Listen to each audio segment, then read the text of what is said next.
I really need to get rid of Streamlabs desktop. The fact that it mutes my mic just randomly is a problem. So I'll start again. Not anything you haven't already heard before, but welcome back to the channel. My name is Joel Duggan. This is the Friday LEGO Let's Chat. We have a big set to start today. 2,352 pieces, Ghostbusters ECTO-1. And that is from Ghostbusters Afterlife from 2021. And this was a gift on my birthday in April from Cosmic Dancer. So thank you ever so much, Cosmic. And that's not all. After this is done, we also have the Bricks Max LED lighting kit for ECTO-1. So we'll obviously do that at the end. I don't know if this is something I'm going to be able to do on stream. It might be too complicated. It might be very delicate work. I don't know. I've never done an LED kit before. So apologies for the start of the stream being muted. And we'll just get right in. This was one of the old school boxes. So it was very easy to open. It was just tape.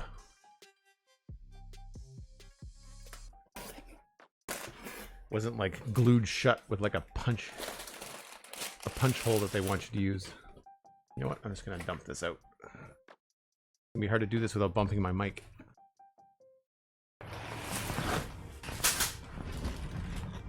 I think something hit the floor. Yep, I lost a couple bags. Hold on.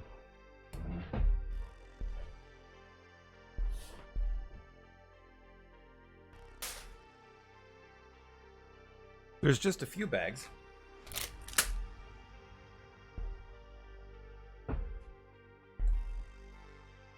You liked it? You thought it was the best start to a stream you've ever had?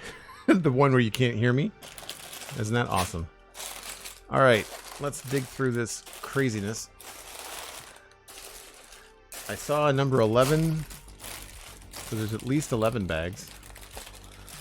Obviously, we have a beefy instruction manual.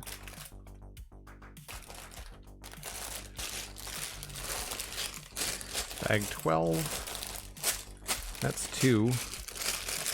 That's also a 2. There's a number 1. So I think what we'll do is I'll just toss aside anything that's not under 5.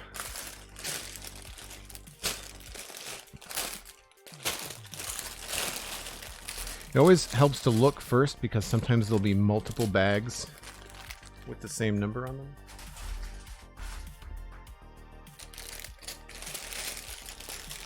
It's a 4, 6. There's just a few. It's been a while since we've done a big set like this. I guess the last one was the Shuttle Discovery, I guess. The last time we did a big set. 4, 3 is little. See, there's 2 bag number 5s. There's 2 bag number 4s. 2 bag number 2s. 2 bag number 3s. There's 2 bag number 1s. So it's deceptive. All right. 1, 2, and 3. 4 and 5 can be put aside. That's if you can hear me over the plastic.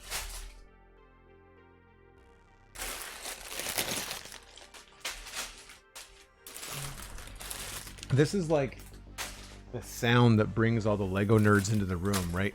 They can hear this across the internet. You hear this.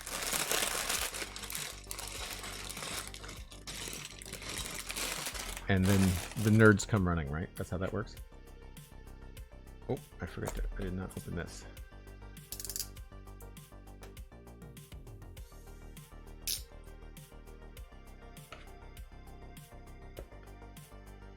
Gonna be here a while, yeah. I think sets like this are kind of like a given, like a 6 weeks kind of thing. Always check these things, because sometimes things get stuck. We're good. Got an interesting, it's almost like a clear sticker. Cool. I like the idea of clear stickers. This is a very beefy looking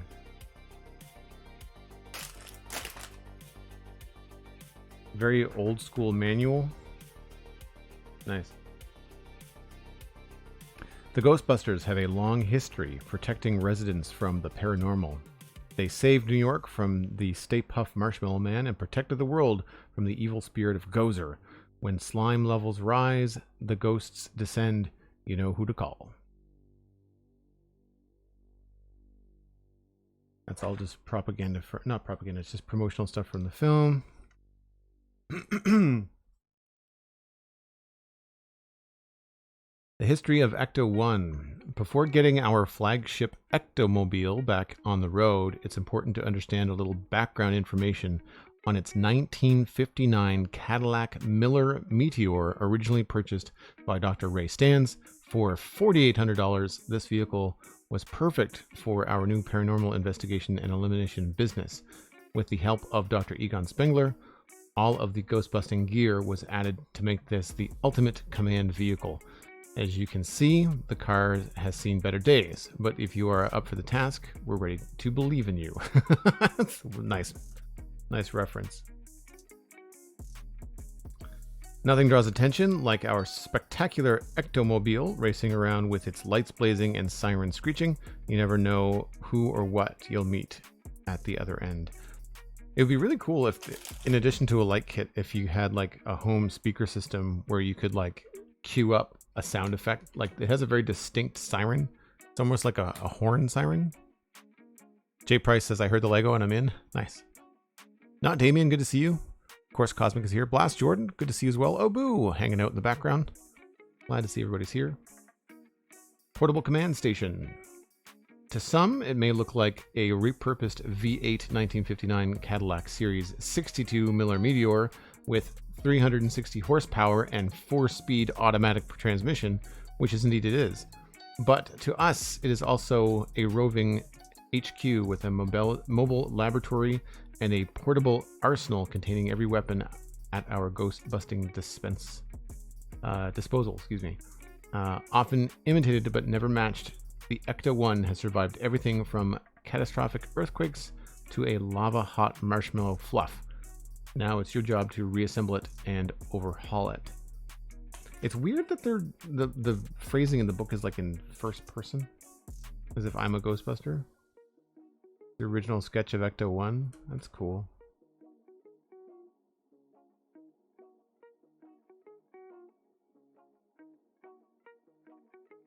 I think it used to be, I think the original design from Cadillac was that it was supposed to be a hearse. Meet Mike Psyche, I hope I'm saying that right, Ghostbuster and Lego Ectomobile builder. He designed this latest update of the Ecto-1 and would have completed it if he hadn't met with an unfortunate protonic reversal accident. His biggest challenge was capturing the complicated curves of the Cadillac with boxy Lego elements. Like all true scientists, engineers, and Lego builders, Mike was an ace at adapting and improving. The ladder for this Ecto-1 came from 2 classic Lego window frames stacked on top of each other, while the front grille is actually made up of more than 40 silver roller skates. That's cool. Sounds like, unfortunately, he didn't make it. Maybe the designer passed away. Now that you're up for the task, it's time to take a deep dive into the particulars of our impressive quick response vehicle and its sophisticated equipment. The detailed schematic and reference materials contained over the next pages should allow you to move forward, hopefully at a wheel of completed Ectomobile. Into some technical stuff. Some additions. Bags 1, 2, and 3.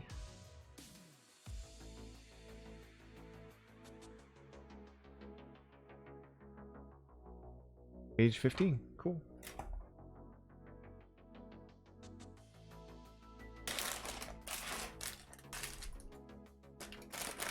Do you keep the instruction booklets for your Lego sets? Oh yeah, of course I do.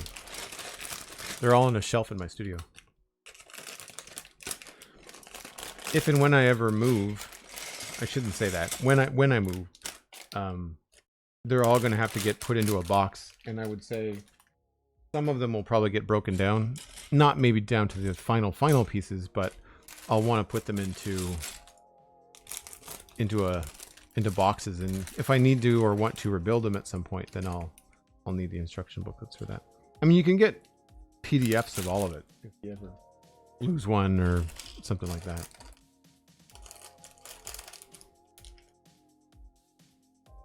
That's a lot of Technic pieces. As per our experience with the shuttle Discovery, I'd imagine that the first bit of this is going to be very like understructure support heavy. It's probably not going to look like much for the first couple of weeks.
Big pieces, though.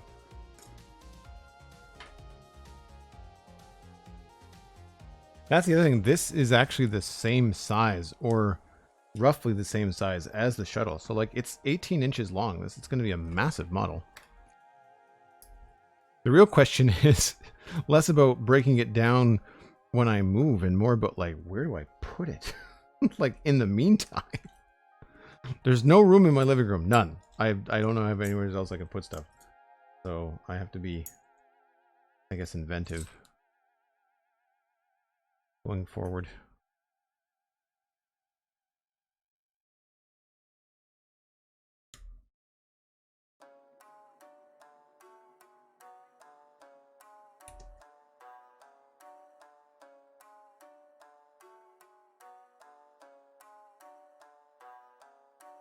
Eggs Bob, good old Technic, yep.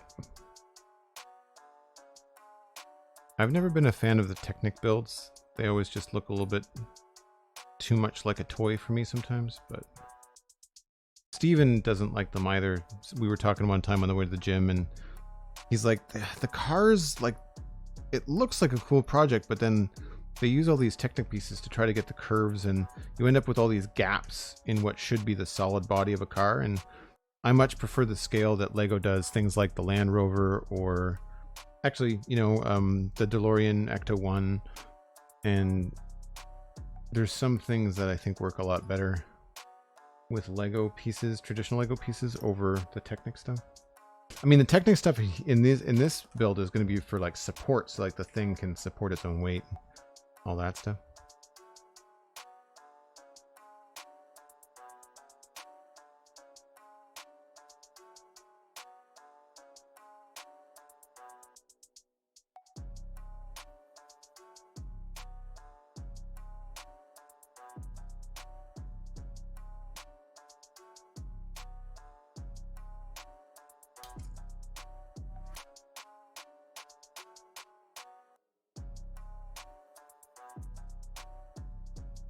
Imagine how big the lighthouse will be. Yeah.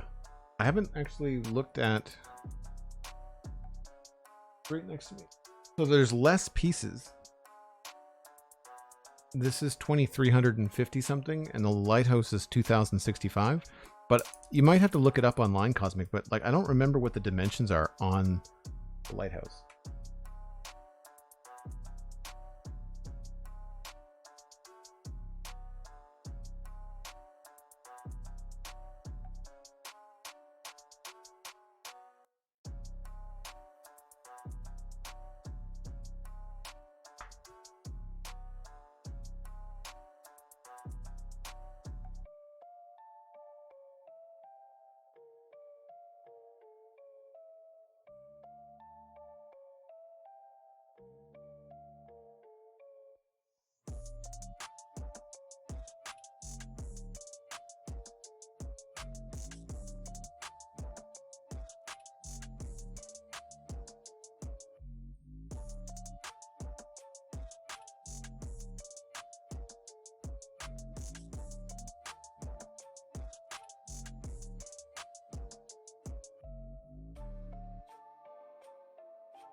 But yeah, there's obviously going to be some pretty sturdy connections with all these.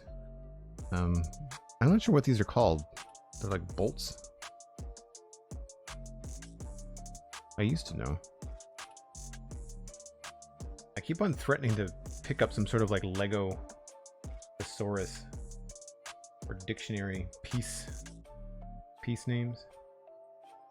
Imagine it would be something as simple as like downloading a digital Lego builder program. I tried one time, but it was really cumbersome. I really thought it would have been better. I think it was made by Lego. Like, I think it was distributed by Lego. Gives the height as 22 inches for the lighthouse. So yeah, that's longer in terms of height than the shuttle. The shuttle is 18 and a half, I want to say. What are the dimensions on this?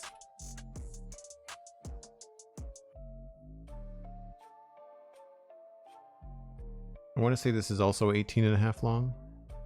Q Dragon Criminal, welcome in. Good to see you.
Weird, I was thinking about this yesterday, how it's difficult for me when I'm streaming Minecraft and I'm doing something kind of tedious like mining for something to talk over that, unless like Cosmic and I did a co-stream at the end of the stream day yesterday and we were digging for some netherite, and it was way easier to talk with Cosmic than it would be to talk over mining on my own. I'm not sure what it is about those kind of tedious repetitive tasks in games where I find it difficult to talk over. I also find sometimes with Lego, like, I find I'll get quiet during the knolling phase, unless there's like something happening in chat.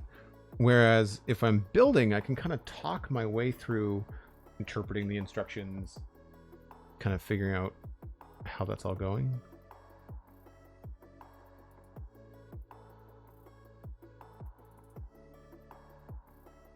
Hugh Dragnels, Hugh Dragon Criminal. I kind of combined your name there. Salutes the organization. Honestly, I think it's twofold. One, it prolongs the build experience. It makes these things last longer, and the Lego kits these days are expensive, and I feel like if you take your time with them, you know, sit down and do it only once a week or whatever it is, then they really do last a long time, and it feels like way more of a fulfilling process, at least for me. And I get to talk to you folks while I do it.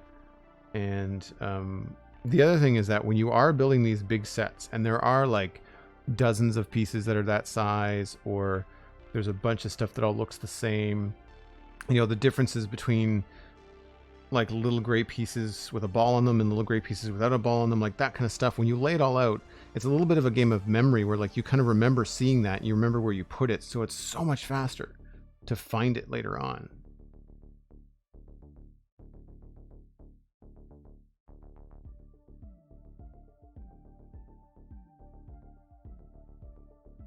And I'll admit, it looks cool, and it gets a little bit of attention sometimes. Sometimes I don't want to change the thumbnail on the VOD to like a graphic. Sometimes the thumbnail is like a really good picture of like something like this, and I think, you know, maybe I should leave it.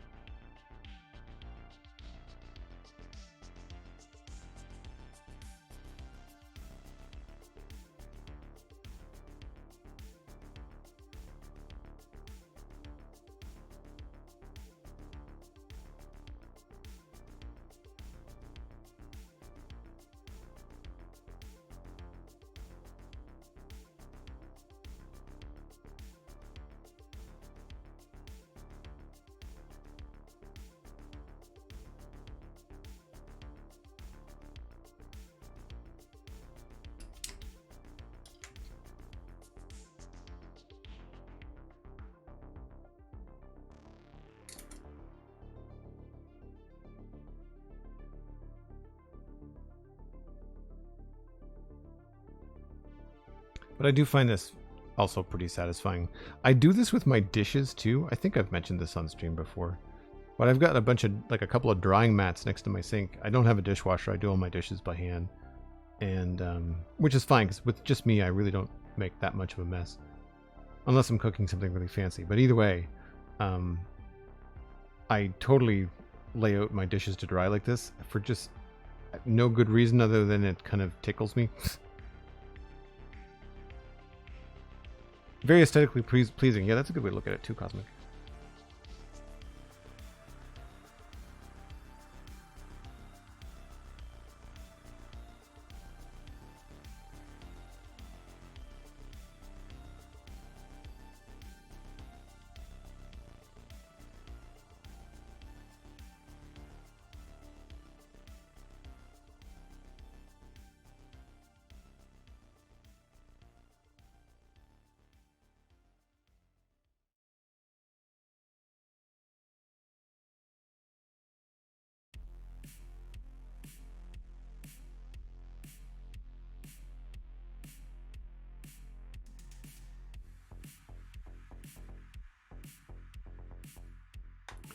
Actually a lot of big pieces in this particular bag.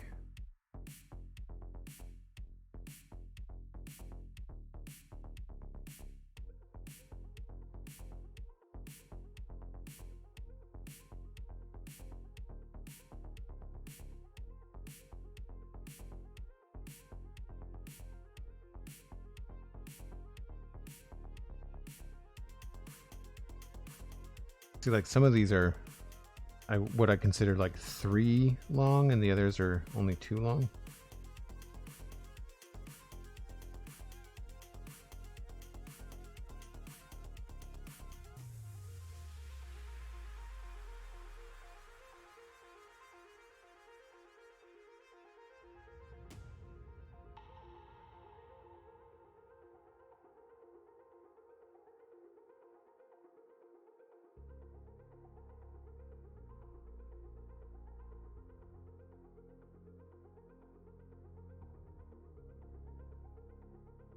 And any piece that rolls is always really tricky to get to lay straight, so at some point she's gonna have to give up.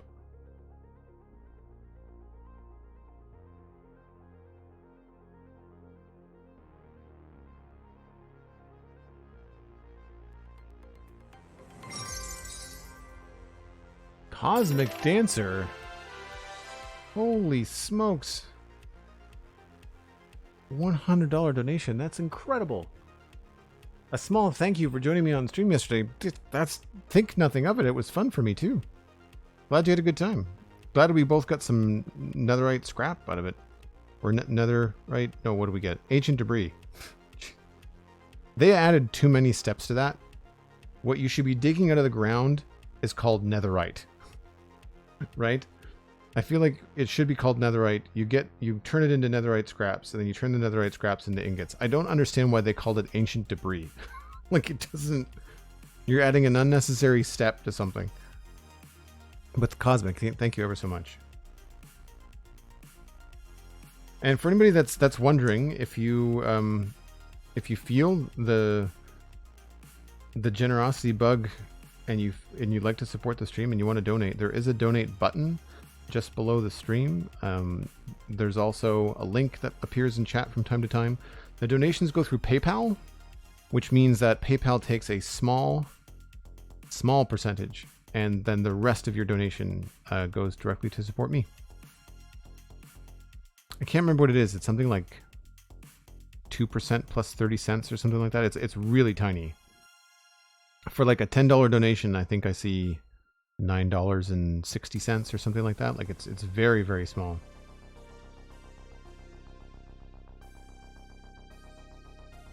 And that 30-cent thing is only per transaction. Like that doesn't get larger with larger donations. But Cosmic, again, thank you ever so much.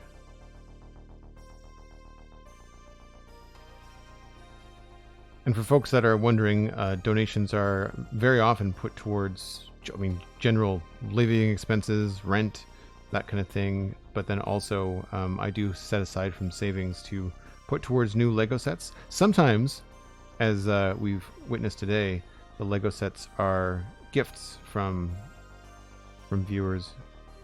And my birthday was in April, so I've got a number of sets that were gifted in April. But I also sometimes will just buy them. I bought the UCS Lego X-Wing, the new one that just came out. I got that with a combination of birthday money from my parents and money from viewers.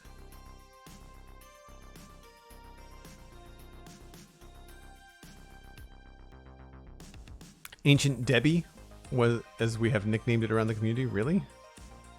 There's a lore around it, says Hugh Dragon Criminal. Just wondering, do you cook all of your meals on your own? Food outside is so expensive nowadays. I was using Chef's Plate for 2 recipes or 4 meals a week, because one recipe from Chef's Plate it's dinner for 2, but I'm just alone, so I would cook it and have leftovers the next day. But I stopped just because I found that their meals were getting really repetitive. And I'm training really heavy right now, and I wanted to up my protein intake, so I've been buying a lot of meat on my own, and therefore really don't benefit from the Chef's Plate meals. So it's also summer now in Nova Scotia, which means that I can barbecue a lot more easily, and so what I'll do is I'll batch roast or smoke like chicken or something like that, meatballs on Sunday. And then I'll have that the rest of the week with... I'll switch up the sides, sweet potatoes, rice, pasta sometimes. But yeah, I cook everything myself. So if you see a post on Instagram, most of the time I'm bragging about cooking something. The odd time I order a pizza from up the street, and I'll take a picture of that too, but that's because the pizza that they make up the street is really, really good. All right, I don't know how much of the instruction booklet you're going to be able to see. But this is... Oh, I just knocked it. The beginning of Ecto-1. I've tried to minimize the glare as best I can.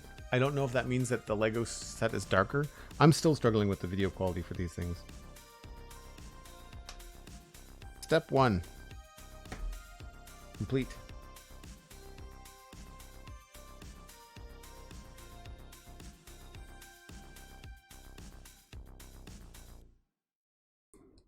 humble beginnings, right?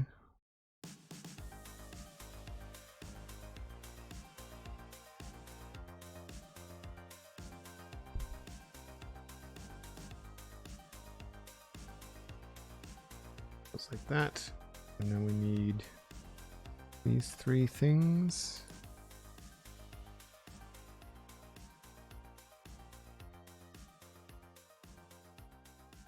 I'd imagine there's going to be some really interesting connections and really interesting design choices in this particular setup.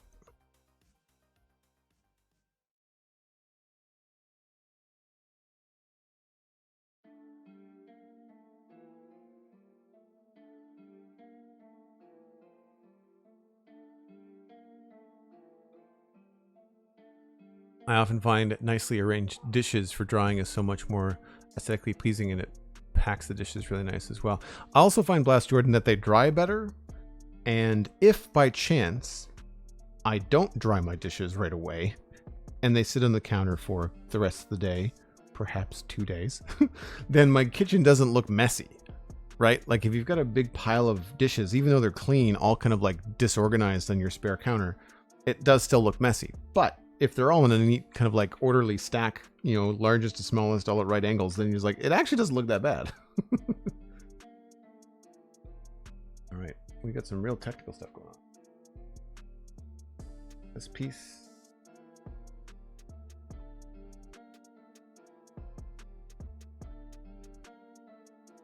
Put it like that, and then, oops. This connects over here.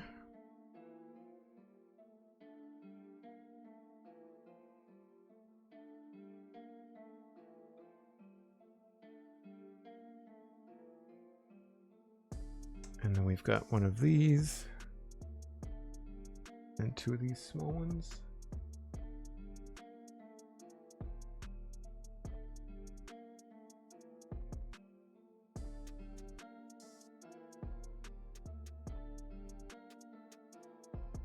It's a weird miscount. There should be 2 of those.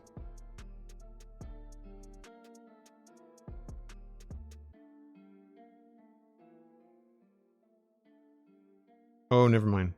Never mind. I was wrong. There's already one here.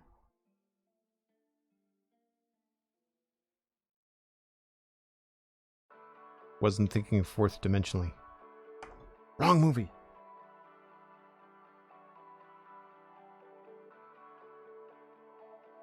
Cal Birdie, good to see you. Arriving precisely on time.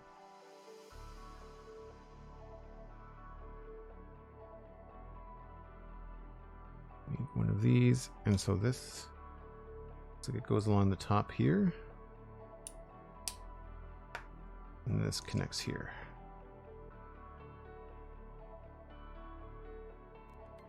Interesting.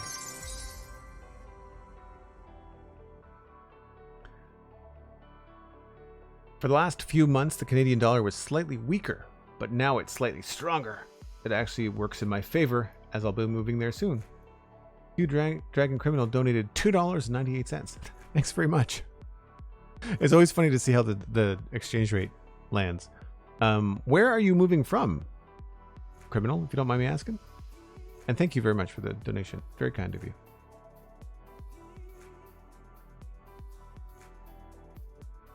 It was $3 of your currency.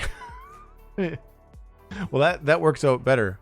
Oh, from Singapore. You're moving from Singapore to Canada? Wow, that's a move. What part of Canada, if you don't mind me asking? Hopefully not the parts that are on fire. Unfortunately, that's most of it.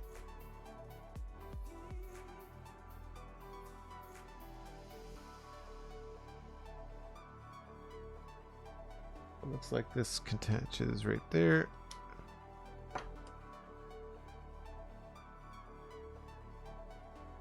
And now we set this aside briefly.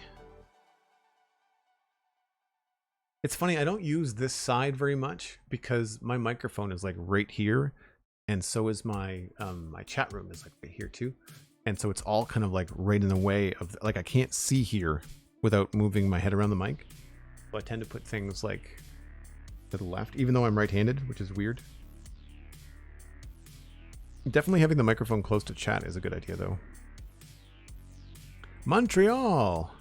I don't think that part of Quebec is affected. I don't know about Montreal. I know that Gatineau and Ottawa are getting a lot of smoke right now, in Toronto. The winds shift. Montreal might get affected. Depends. My air quality is fine, Jay Price. Thanks for asking. We're on the East Coast, so right now everything's blowing south to New York. Everything's going under us because we had a low pressure system here for the last week. We had a couple of days of smoky air quality here where I am, but it wasn't bad. Nothing like we're seeing in New York. Like New York, when I saw the news, I was like, oh my gosh, like that is blocking out the sun. And that was not the case here. I mean, you could see it and you could smell it, but it was not affecting that. I also don't have, I mean, I've got allergies, but I don't have like asthma or anything like that. I don't think anybody in my family has asthma either. I've got a friend in Toronto, though, that's absolutely miserable. One of my best friends, Britt, is really dealing with a lot with the weather. Well, weather, I guess, air conditions at the moment. But Toronto has been heavily affected.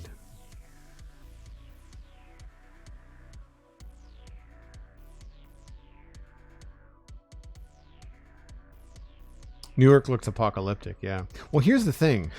I've been to New York on a good day. and the air quality in New York is not great anyway. So, like, you can have smog warnings in New York just as a normal day. So, it's compounding. And I'm not discounting the severity of the wildfires. But it's definitely worse in a situation that is already on the rough side, you know?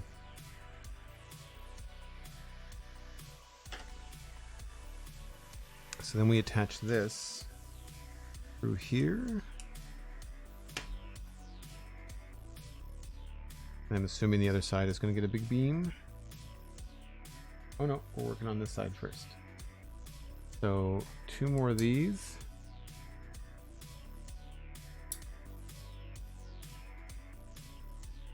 Four more of these.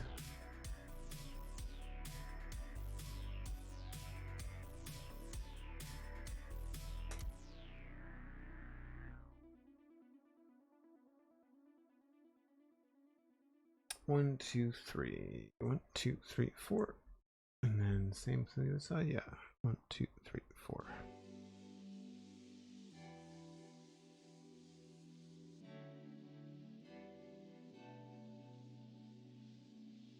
And then this connects to here.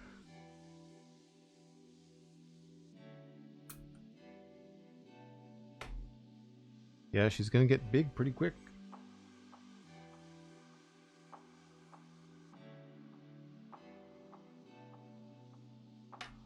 These are really interesting pieces. Like, obviously designed by LEGO for like structural stability for large builds, right?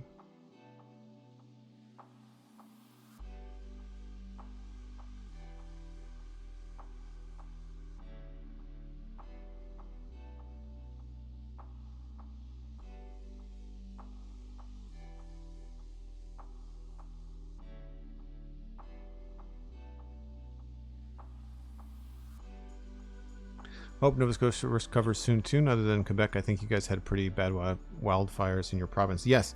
The last time I checked on that front was Sunday or Monday. I think Monday we were talking about it on the Spun Chunks render distance. And at that point, the wildfires were still burning in places, but they were 85% contained. And I've seen a number of alerts this week notifying residences that if they were evacuated, they were then allowed back into their neighborhoods. So I think after a week of rain, or almost a week of rain, about 4 days, 5 days of rain, the first responders and firefighters have been able to get on top of things. We also had a couple of bombers, water bombers in from Newfoundland, and the military was also involved. But yeah, so far, certainly the ones near the city, I believe, are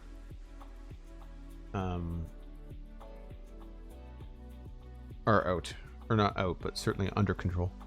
Fun Dashing Tomato, you were all fine. Oh yeah, no, I was like 20 or 30 kilometers away from the fires. The fires that were near Halifax were in the Tantallon area, and that's northwest, and I'm southeast. So I was basically on the other side of the city. And for folks that don't know, Halifax, the HRM, the Halifax Regional Municipality, is a very large area, not necessarily a dense area. So when you get out into Tantallon and those areas, those are fairly new subdivisions. So they had a lot of woods surrounding them, which is why, unfortunately, so many people's homes were threatened and or damaged or destroyed by wildfire. But I'm in downtown. Like I'm a block from the harbor, from the ocean. So I'm a very different part of the city. 2 of those and 6 of those. Very specific. 6 blue, 2, 4, 5, 6. And then another 2 of these.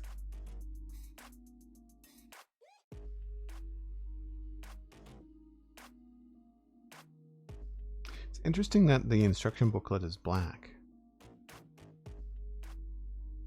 I feel like Optimus Prime and Shuttle Discovery were both gray books, if I'm not mistaken. Like the inside was printed gray.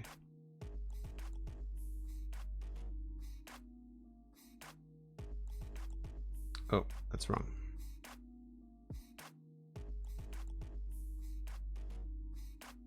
We do this, and we do this.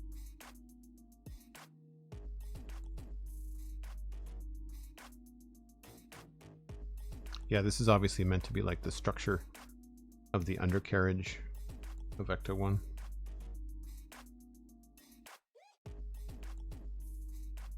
And I don't know which is the front, which is the back just yet.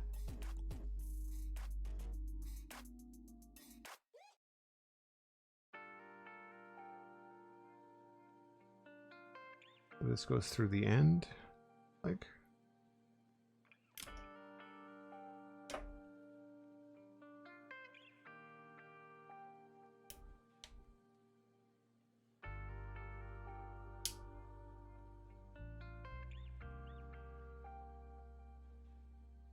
Yep.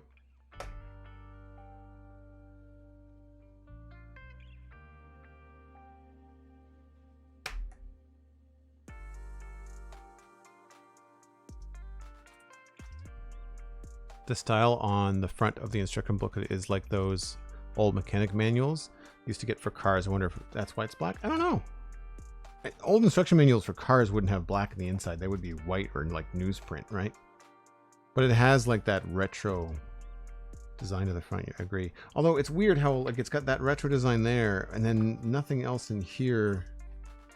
Like it's all very different. As a graphic designer, actually, there's some inconsistency with the way that it's consistent within the book, but then the cover feels odd to me. I wonder if that might be a nod to the original. What do they call it? It was a.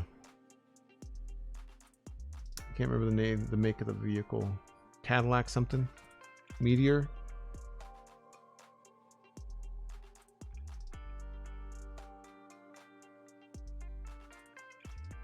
I wonder if the original manual for that looked that way, you know? 1, 2, 3, 4.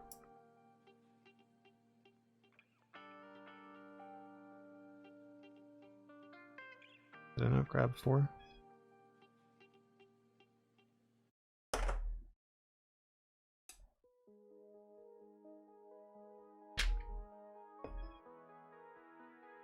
Remember hearing anything hit the floor. Maybe I didn't grab 4. 1, 2.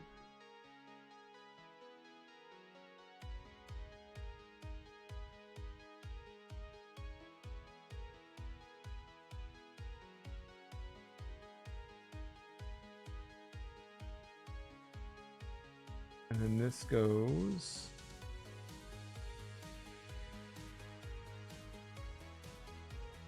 I think it looks like it lines up exactly. Would make sense that would be symmetrical.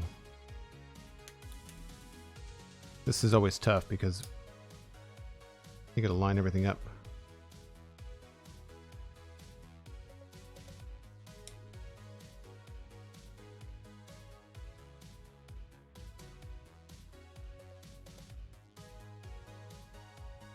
But it does kind of keep everything tight. There we go. That's that. Just the middle. It's a great way to ensure, you know, the right angles and the right spacing and stuff. Very specific technique thing. That's even this is long. It'd be a big thing. Big model. Yanni, hello. Welcome in.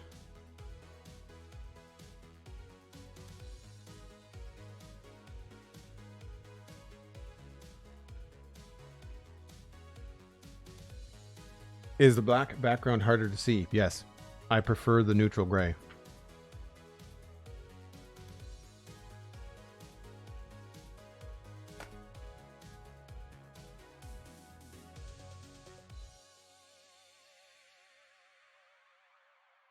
I don't know whether the black is tougher on video or not.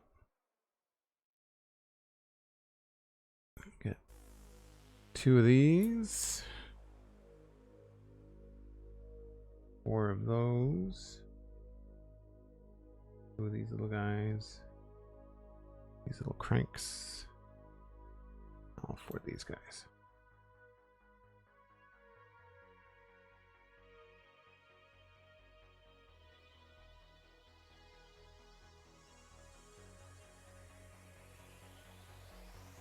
Remember this from the DeLorean. Lots of like stacks of shafts and wheels and rotator things.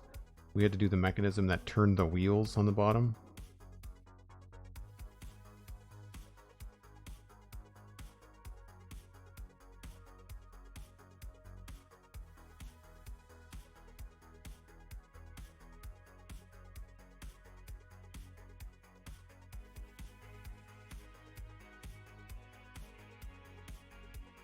I think I'd find it difficult to tell the difference between the color of the pieces of the black background.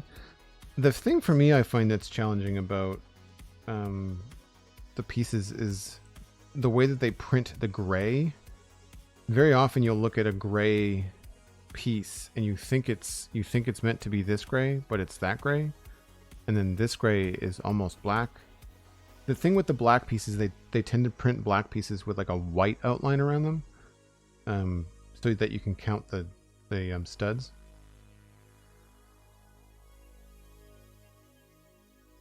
That goes in like that. And then these two connect in the middle.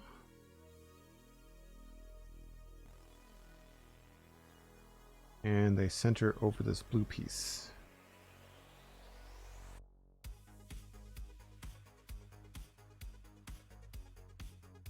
Oh, that's wrong.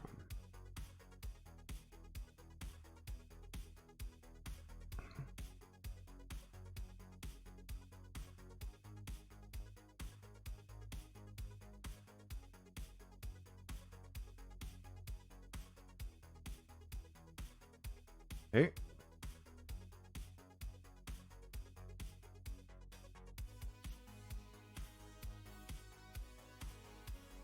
Never watched Ghostbusters. What is ECTO-1? Is it like their car? Yeah, it's like a mobile response unit. Think about it like a combination of a. It's more like think about it like a fire truck. If you think about it like how a fire truck, when the fire alarm goes, the firefighters rush, they get into the fire truck, and then they rush and they put out the fire. Same idea. Same idea. And if you haven't seen Ghostbusters, you absolutely need to watch it. 1984. June 8th, 1984. So yesterday. Yesterday was Ghostbusters Day. Which I didn't know, but was a fun thing I saw online. Huge car. Yeah, it's a Cadillac something Meteor. I'm going to have to look this up a number of times. Cadillac Miller Meteor is what it was.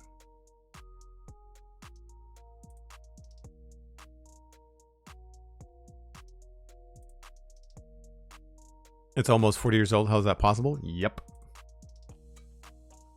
Because I'm over 40 years old. That's how that's possible.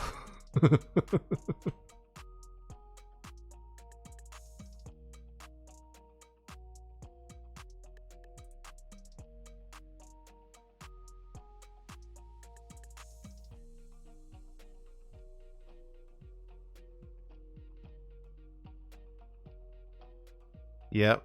I saw a meme online yesterday, and it was a friend that I think is coming up on their 40th.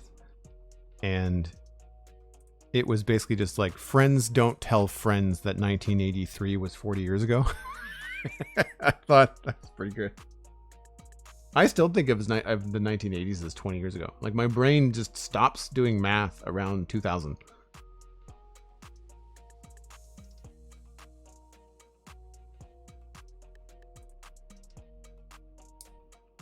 I like all these bright colors under here. Makes it easy to see what you're doing. Although, these have been very tricky today. They don't seem to want to do what LEGO wants them to do. There we go.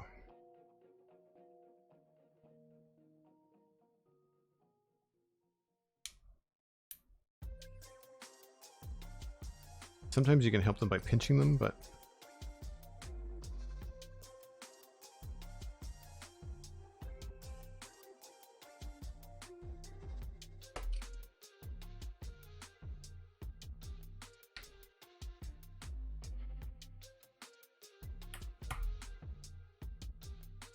again, snug, but I'm happy for that with such a technical build.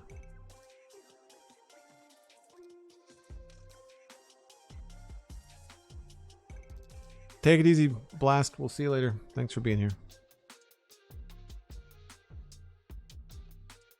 Is it called the Ecto-mobile? I thought it was called ECTO-1. Why am I only ever remembering ECTO-1, not the Ecto-mobile? The Ghostbusters cartoon was pretty good. I remember being really into that when I was young.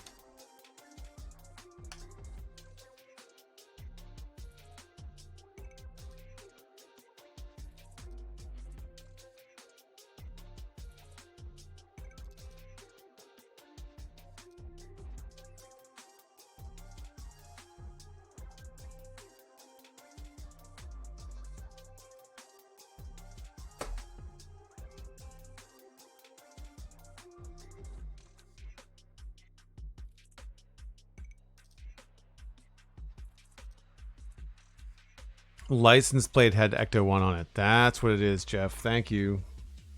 I appreciate it. I'm assuming this has a license plate that says ECTO-1. Probably a sticker. Stickers? All good, Yenny. I have to take a short break anyway.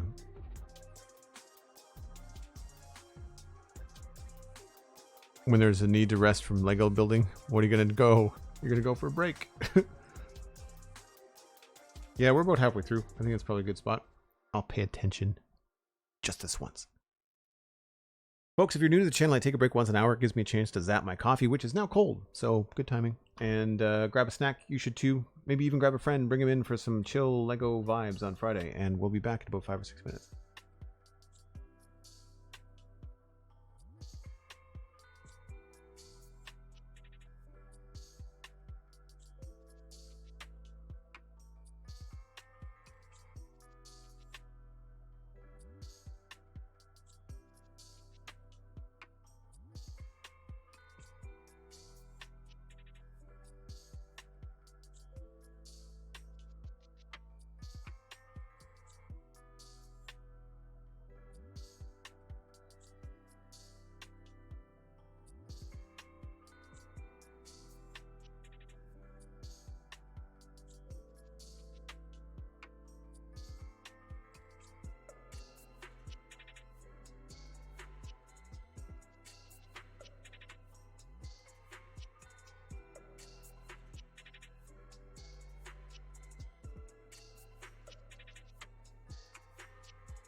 Meadow, good to see you. Welcome in.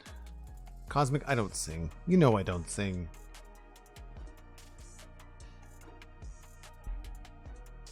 The voice was meant for podcasting. And I guess streaming.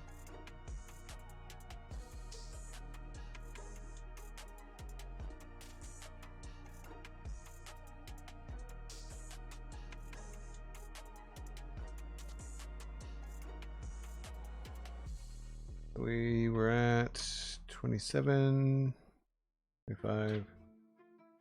Yep. So I gotta turn this around, and then these guys come into the corners here.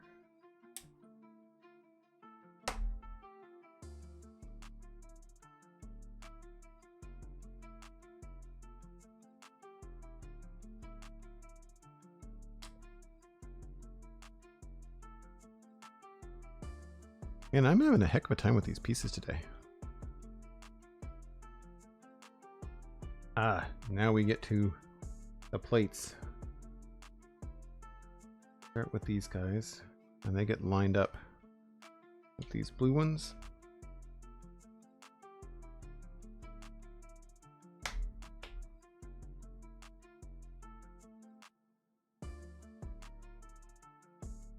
Yellow bits to space them out.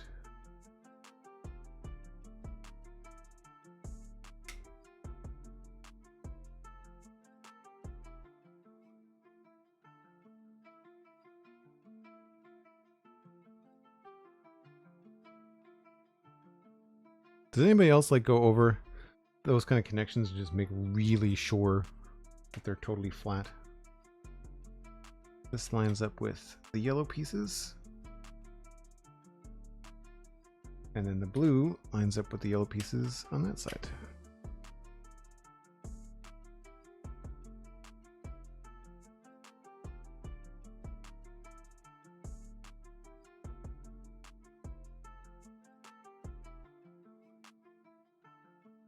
The aim is to grow the stream. Singing is not the way to do it. I agree.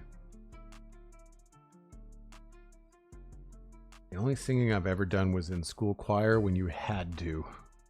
When you were young enough that you did not have a choice. Which I think is terrible for everyone involved.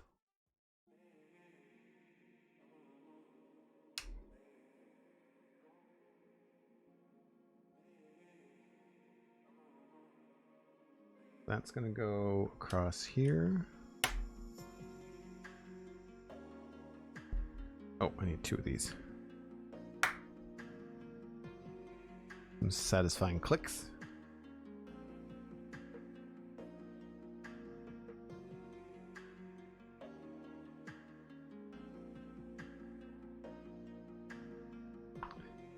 Now we've got these two pieces and a whole ton of these ones. 9. It might be all of them. 2, 4, 6, 8, 9. Yeah, it is. We've got these two go up front. Got 2 that line up behind. And then the rest of these just line up straight along here.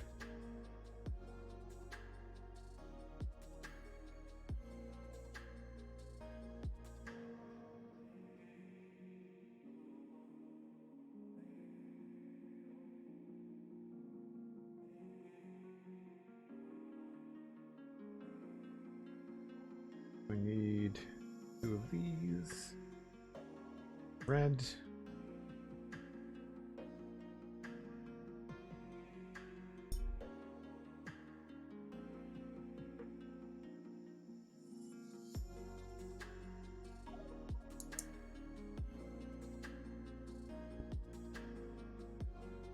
Well, I can tell you today's kids don't have that issue. I have several kids in my class that just won't join in when we try to sing as a group, says Meta. Yep. I guess there are some things, I mean, in some ways, kids might have too many choices these days, but then in other ways, I would have, if I have had a choice to not be in music class and instead be in art class, I would have taken it at every opportunity. And I think I probably would have benefited from it more. For folks that are tuning in that don't know, I worked for 20 years as a professional artist. I still do some art and design, but it's far less now that I podcast and stream full time. But yeah, my early career was spent very much focused on visual arts. I have a fine art degree, actually.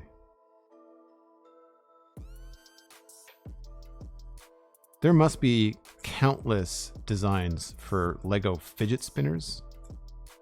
I imagine some people have made some really cool stuff. Let me just grab one of these.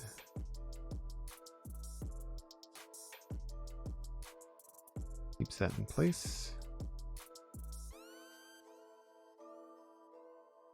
And then this. We're on this end.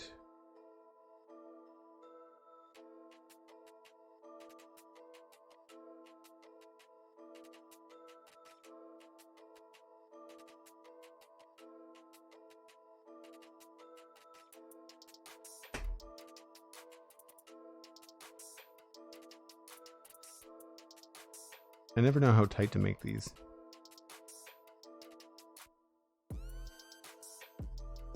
Okay, that.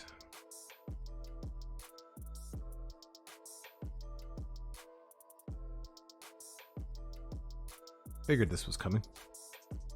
Then we take this, and this goes down through all the holes inside of this here. So we have a shaft that turns through there.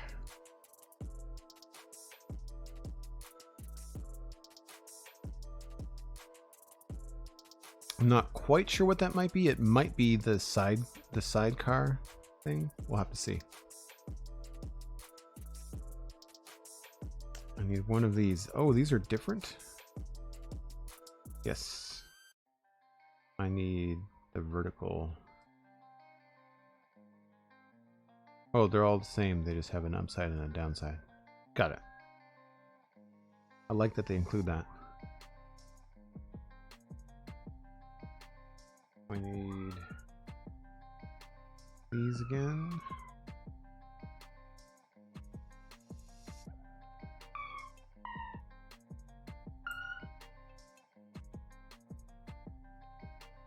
Wasn't me, I didn't do it.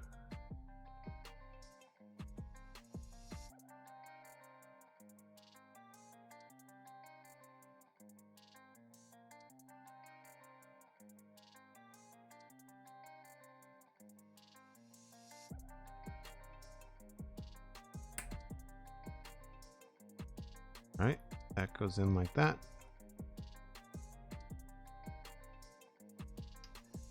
And then we do the same with another one. Again, making sure that it's up. And it goes through here.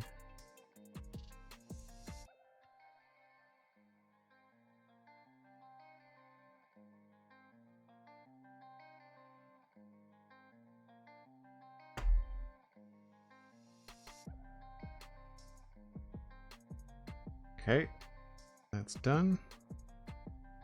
And then we have two more of these that go in from the back.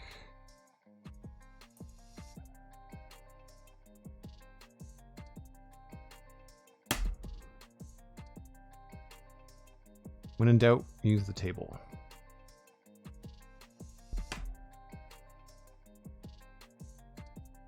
So that is now just a structure. It doesn't actually rotate at all.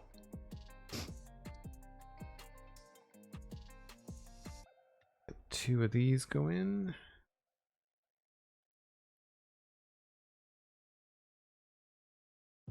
Just don't go in very far, at least for now. And then to this we add these guys. So we're getting vertical.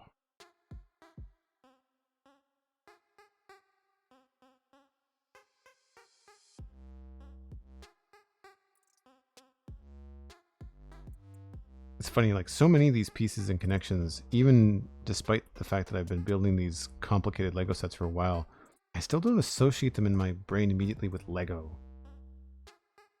These rounded beams and connectors and things.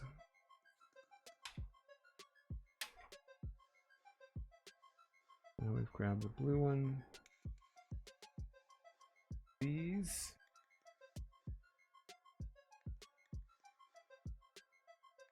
This goes, first it connects here.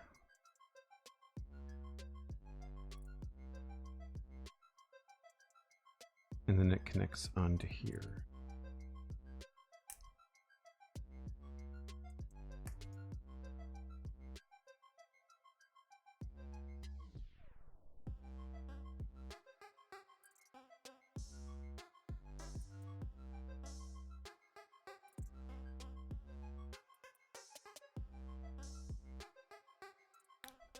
Rival Prospector Drone, thanks for the lurk, appreciate it.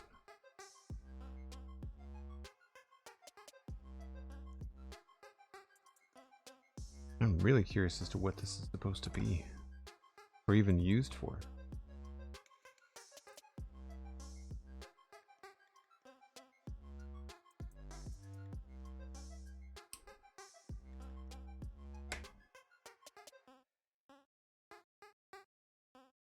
Okay, that's the end of that step. And now we're on to even more complicated stuff.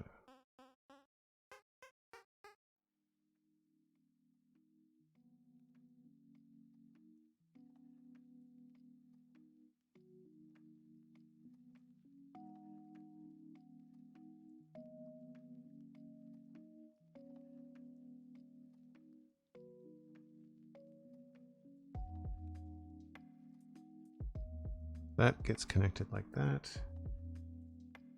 Then this goes in. Oh, I see. It's a little ball and socket thing. Didn't realize that that's what it was.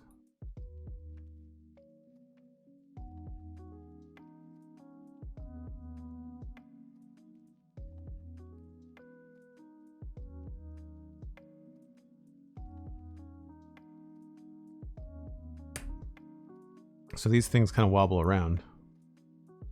I'm sure there'll be, it's probably the suspension or something to do with that. Yeah, maybe steering. That's probably what it is. It's probably the front steering. So this is the back. I thought that might be the back because of the long plate, like kind of like the trunk area. This all connects front here.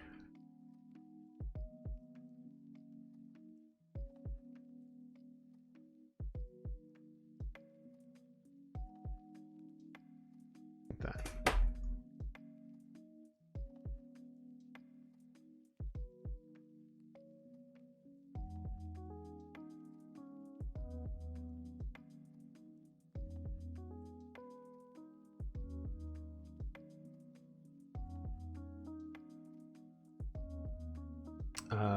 Sure, Cosmic. Just hit me with a highlighted message, maybe. I don't recall the song. There's a number of songs that I hear and I think I should really remove this from the playlist, but like I don't remember what they're called and I can't find them again. There's probably like 4 or 5 hours of royalty-free music on the playlist.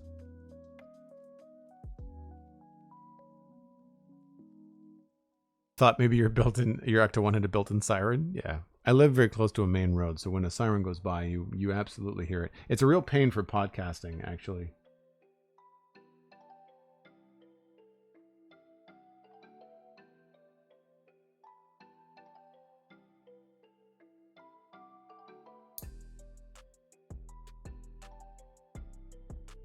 I think these are symmetrical. Yeah. I like that this potentially has suspension steering. That's cool. Or maybe not suspension steering, but certainly steering. Right, so then this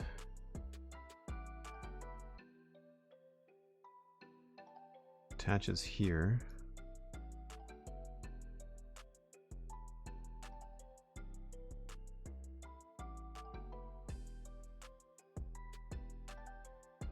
I remember some stuff like this from the DeLorean.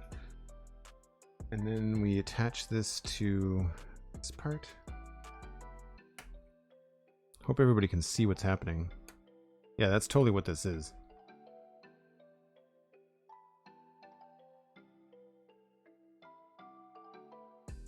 Once we have other pieces involved. I'm sure it'll be some steering.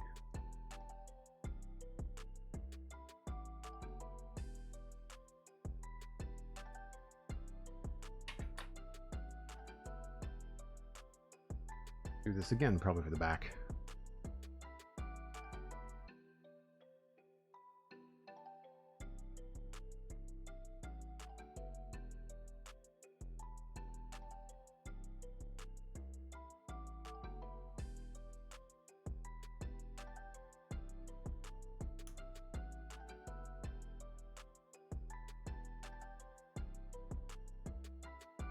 Well, that one was a little bit easier.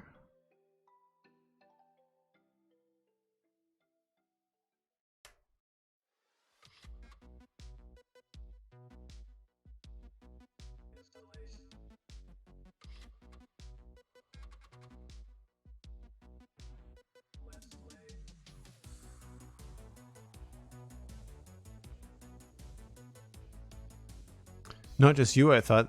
I'm tired and irritated with music tonight. Anyone ever gets invited to listen to a kiddie rock band, just run as far as fast as you can in the other direction. Yep. Yep. This is the one I think Cosmic always gets tickled over because it has the Mario jump noise in it. Which I'm not sure how they get away with, considering that it's supposed to be royalty free, but then like they're sampling probably something that's very heavily copyrighted.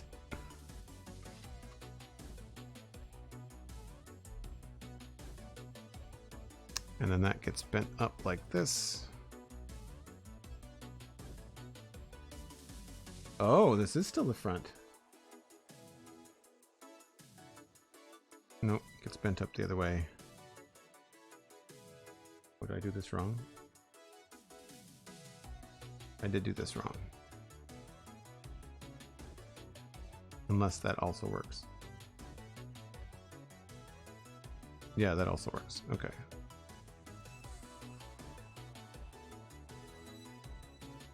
So then this connects in here.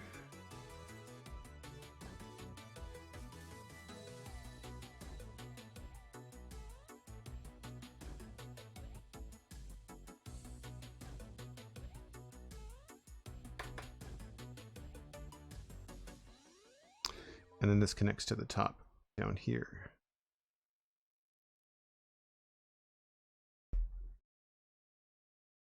Which is a weird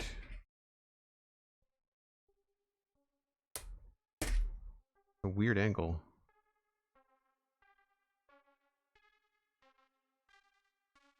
I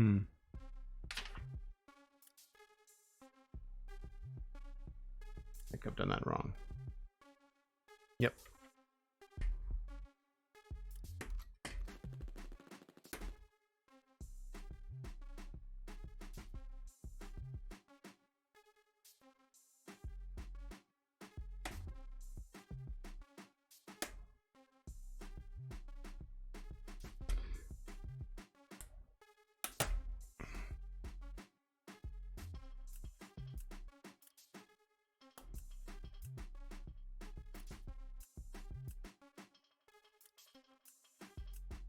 These gray plastic pieces do feel a little bit delicate, so it's hard. Like you're trying to put pressure on it to secure the pieces, but then at the same time you can feel the piece bending and you're like, oh gosh, I really don't want to snap something, you know?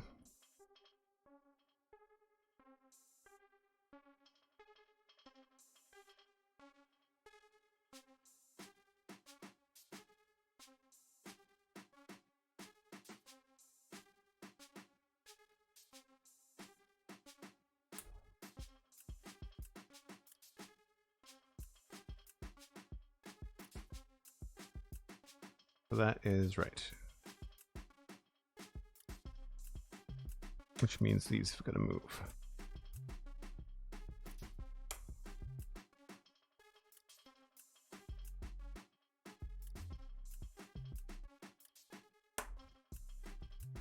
Maybe easier said than done.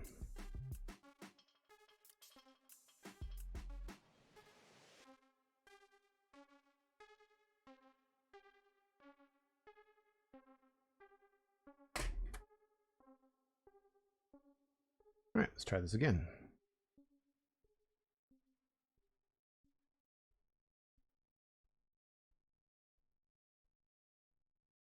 So I had the right idea. I just had the spacing on it wrong.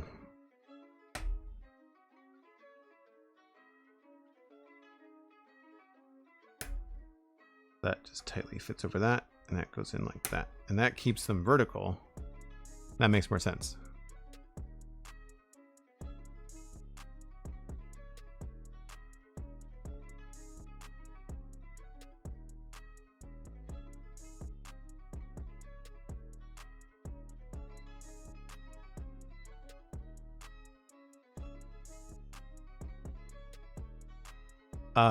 Well, if you do a highlighted message when it comes on Cosmic, then I could at least look at that point and be just like, I could just find it. I could find the song, make a note of it, and write it down.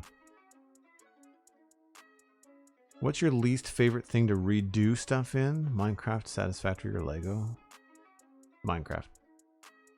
Minecraft is a pain. I'm also wondering where... Did I miss these? That feels odd that they're not there.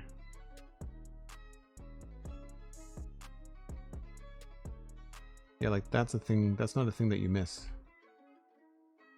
I obviously missed something here. These two things. These two things.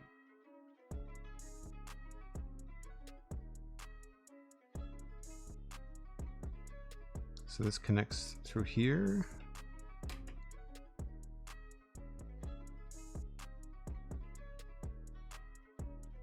This connects through here. And this goes all the way through. All the way through into there. Really making sure that this is a sturdy setup. I wonder how much of this is like needed for the structure of the vehicle, and how much of it is actually like an homage to how the car is built in real life, you know? Because this is the only functional part, or not functional, movable part. Yeah, that's concerning. Where did I miss those? I'm assuming it's on the underside somewhere.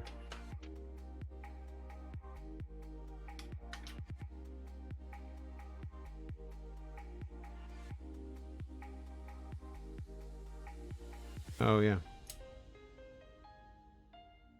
Right there. I saw the yellow pieces. This is why I don't like the black instructions. That's why. So that means, thankfully, this is an easy fix. These just have to come up a little bit. I think. Well, you know what? I say that.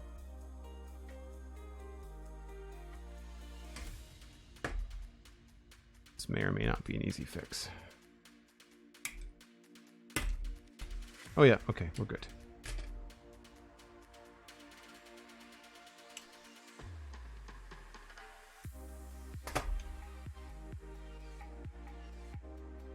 That's a reasonable amount of pieces left over.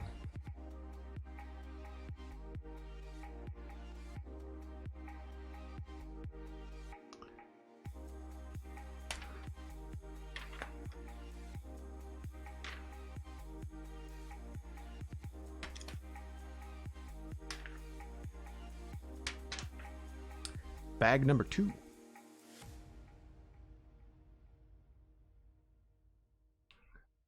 That is behind me.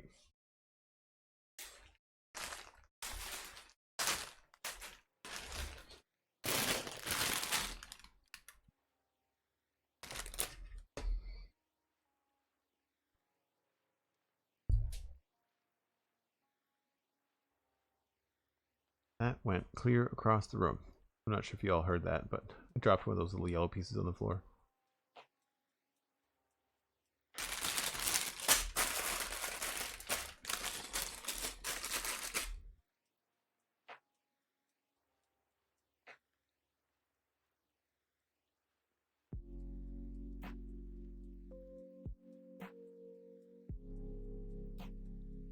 Give me 1 second, folks. I'm going to grab that piece just so I don't ever lose it.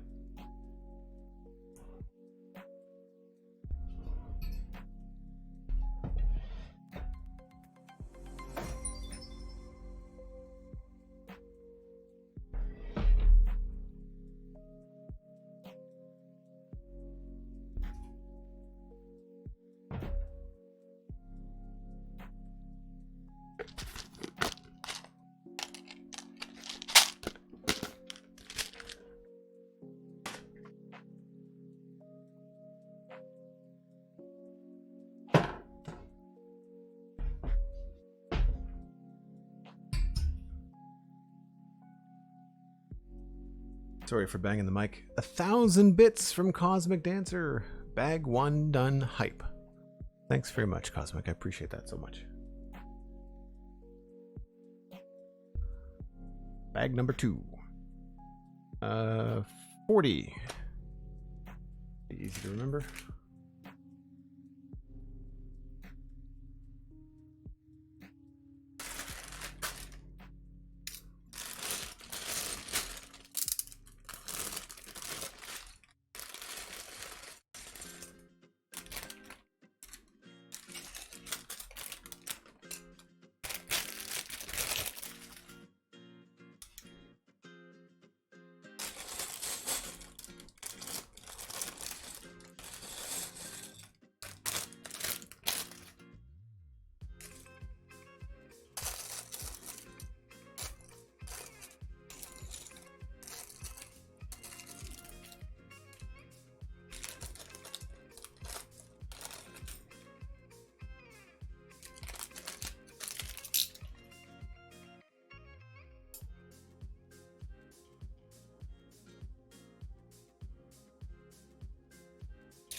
Lots of big pieces in this bag set too.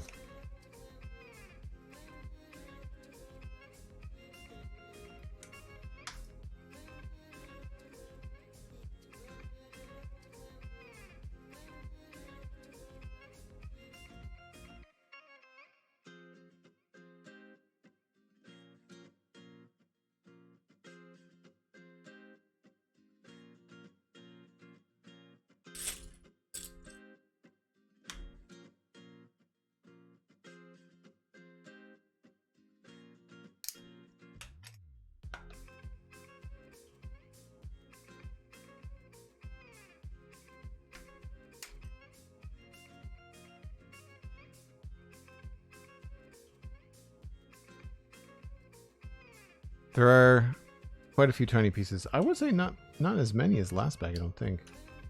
Last bag had a lot of those little rivet pieces, the Technic pieces.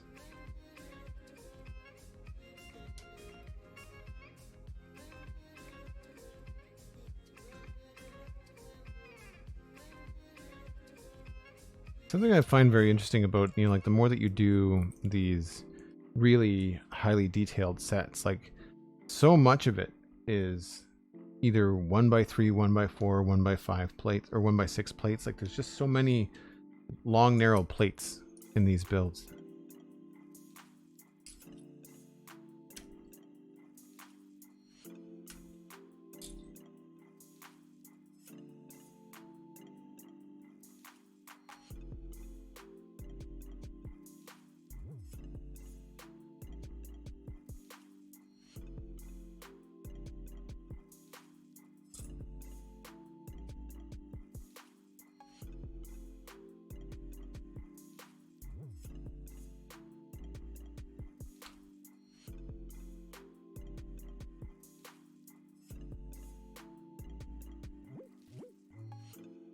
So has anybody, without spoilers, has anybody seen the new Spider-Man film? The new Across the Spider-Verse? Alistair went to go see it last night, I think, but I haven't talked to him. I mean, he wouldn't spoil it anyway. He would either give a thumbs up or thumbs down. I'm assuming it's good. I mean, the first one was so good. I imagine it would be difficult to make a terrible follow-up to it. I actually want to go see the new Transformers film. I have low expectations, but I think it would be a fun summer movie. Ah, Mr. Cosmic and the Kins went to go see it on the weekend, and they loved it. Good. Glad to hear it.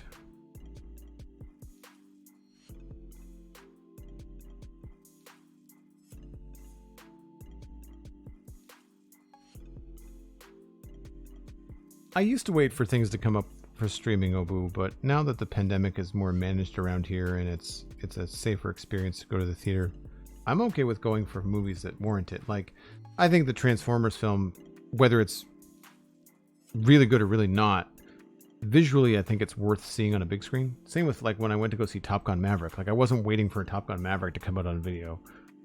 And Spider-Verse, the original Spider-Verse film, I regretted not seeing in theater because I thought that would be very cool. And so I definitely have plans to go see Across the Spider-Verse in theaters. I think it only just came out last night here, if I'm remembering what Alistair said correctly.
Man, I did some chest and shoulders at the gym yesterday, and man, I'm feeling it, even just reaching across the table.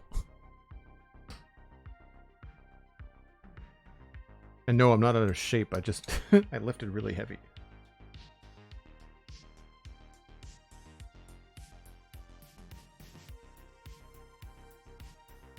It's also feeling really warm in here for some reason, and it shouldn't.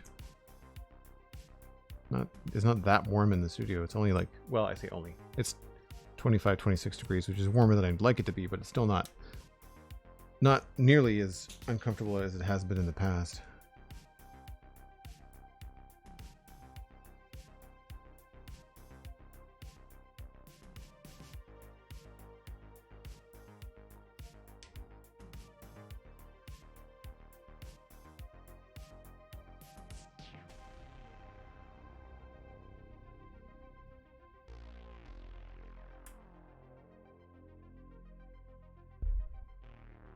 Kay the River Cat, saw it with my kiddo on Wednesday. So good. Good stuff. So it seems like it's a pretty good film.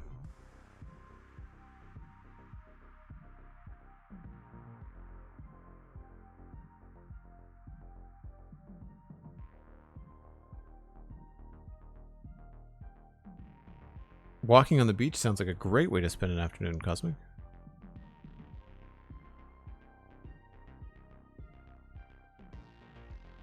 Hugh Dragon Criminal, thank you again for the lovely donation. Have a good rest of your day. Sleep well, and good luck. I'm sure we'll see you again here on stream, but if by chance we don't, make sure you good luck with the move to Canada. Hope that goes well.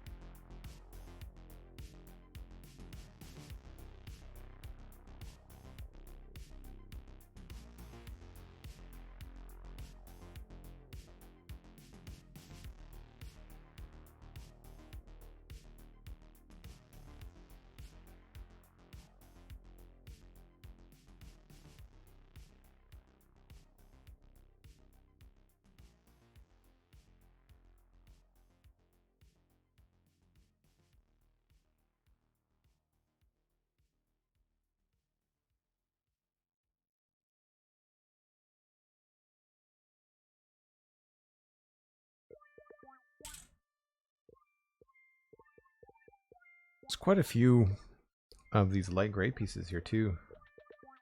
I thought, at glance, I thought it was a predominantly black bag of pieces, but it's got quite a few different colors in it now.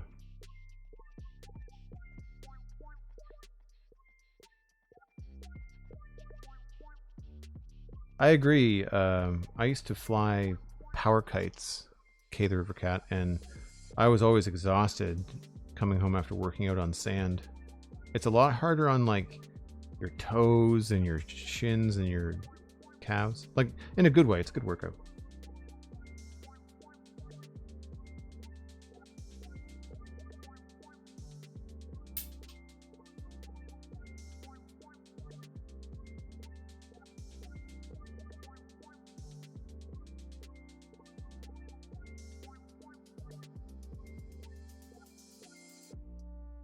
Wonder what these are used for.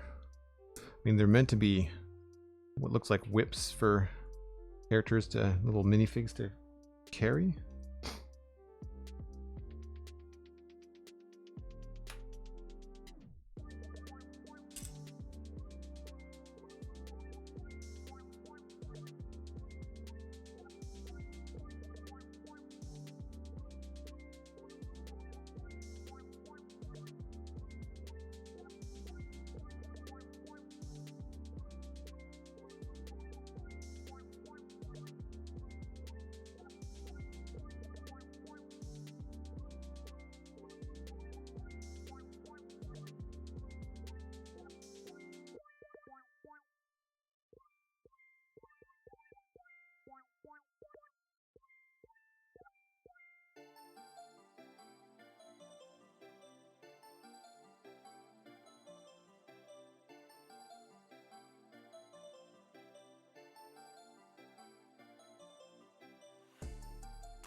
Is Indiana Jones going to make an appearance in this set?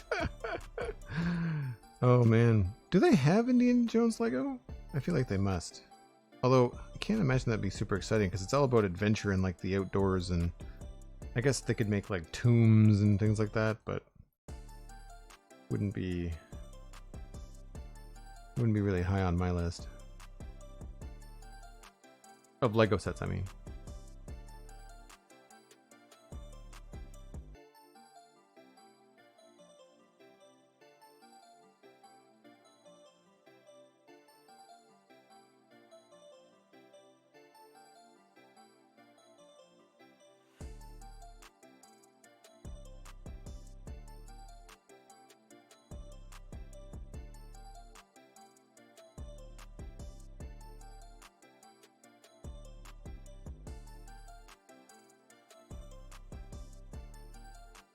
I'm trying to think about what other movies are on my immediate watch list. It's just, I think for June, it's just Transformers, Rise of the Beasts, and Across the Spider-Verse.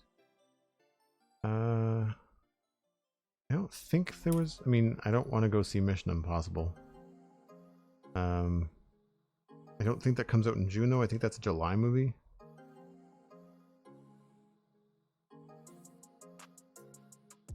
I don't remember what else is coming out. There are indeed some Indiana Jones Lego sets. Look at that.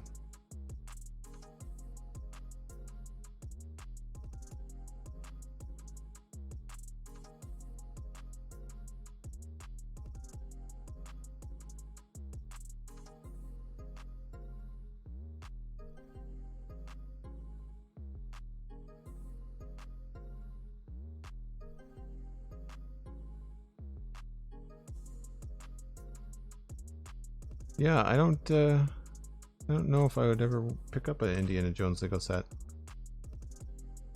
I saw a really cool custom kit on Facebook the other day, and I don't frequent Facebook, but when I do, it's mostly what Facebook mostly shows me is dog and dog breeding related content. because I want to get an American Bully. But the Lego set that I saw was really, really cool. It was a buildable model of a minifig, but it was like, you know, 18 or 20 inches tall. And what they did was they took the helmet set from the Mandalorian, so Din Djarin's helmet, in the same way that we just did the Leia's helmet like last week, and then they used that as the head of the minifig, and then the rest of the body was a custom Lego build, all based on the scale of a minifig, but using the custom helmet as the head of Din Djarin, and they made the Mandalorian Din Djarin character minifig. Like, really brilliant way to do that. I thought it was really cool.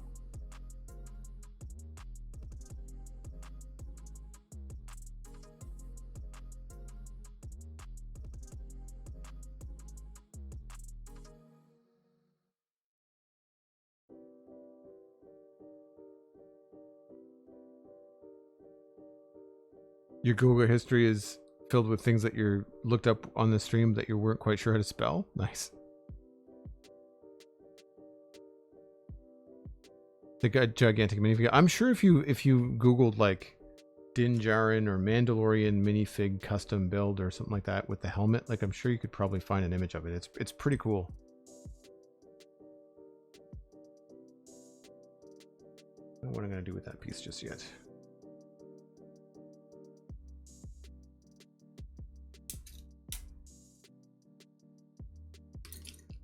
This is a big bag of pieces.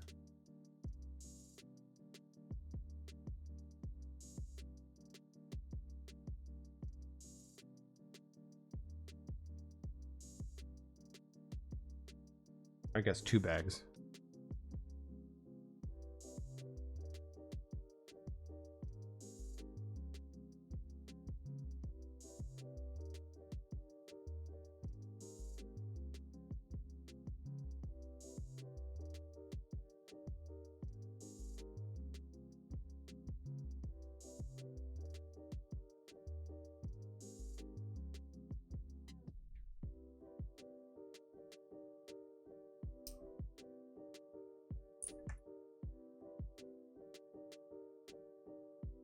I find the easiest way to do this is to sort things out into their sizes, you know, like 2s, 3s, 4s, get them all sorted out, and then you can place them a lot easier.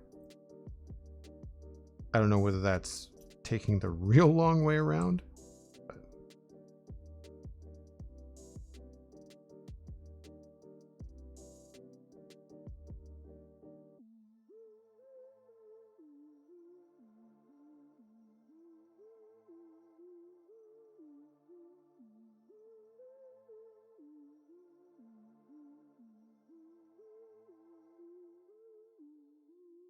A lot of these little slanted pieces.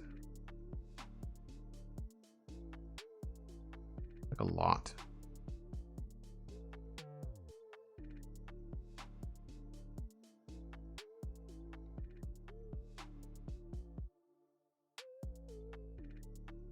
I think they're all the same. Yeah.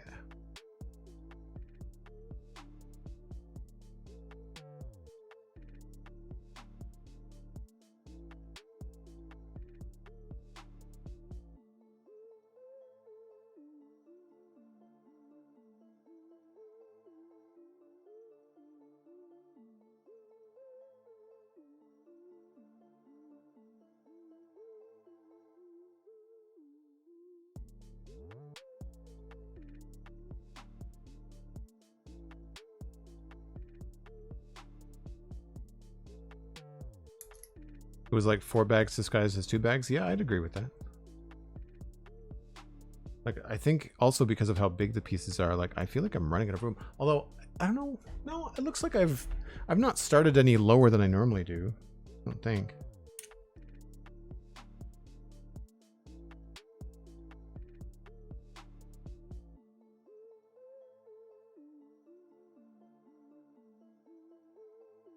This is one of those bags where I'm nulling it out and I'm not feeling like it's going to be as neat and tidy as I'd want. Like it's just going to come out however it comes out.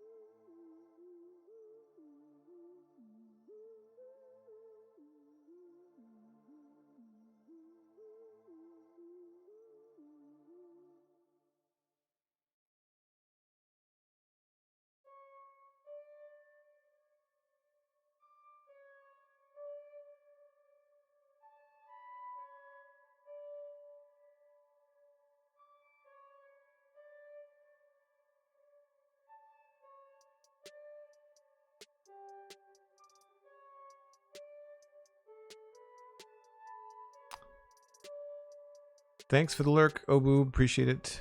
Looks like we've got a meeting.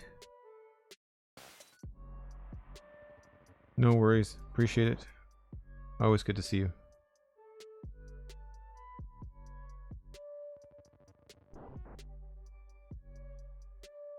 So one of the things I guess I could bring up is that I've been struggling with ways to try and increase the viewership on the channel. I don't know whether it's just the end of the Minecraft cycle, or whether it's just a general Twitch thing across the board, but May had pretty low viewing numbers despite the fact that I was streaming every day. So I'd like to try and work on ways to increase that, and I need to look at the new Twitch terms and conditions, because something I've been debating is streaming on TikTok, and it would not be anything different than what you're seeing right now. It would just be a vertical slice of what we're doing, and OBS Studio I believe allows me to do that. I'd have to look into how, but I'm pretty sure.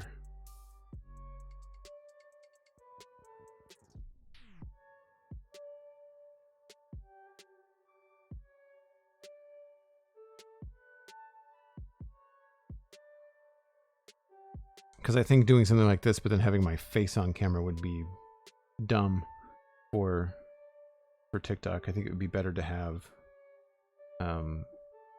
like a tabletop view.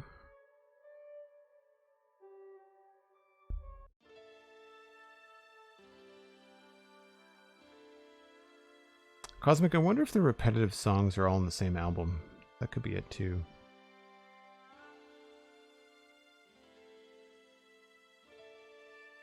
What I could decipher from the info that's out, there's on the new TOS, TikTok is fine, YouTube is not. Yeah, because they specifically said mobile first, which I'm assuming they're... The thing is, when you say mobile first, like you need to define that. Like, how do you define mobile first?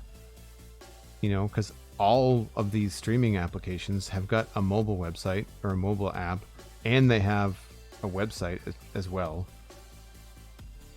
But I guess you could probably categorize them as like vertical video versus, you know, stuff that's meant to be recorded on phones, shared with phones, to phones.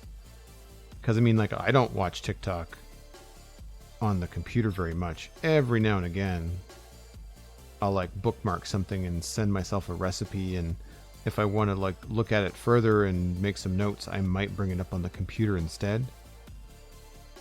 But a lot of that just has to do with the fact that how I bookmark that kind of stuff, I usually email it to myself, you know, like a recipe, and then I'll bring it up on my computer, and then I'll email that, like because I'm at the computer, when I click the link on the email, it just brings it up in the browser. But I don't browse TikTok on the browser. I use the app.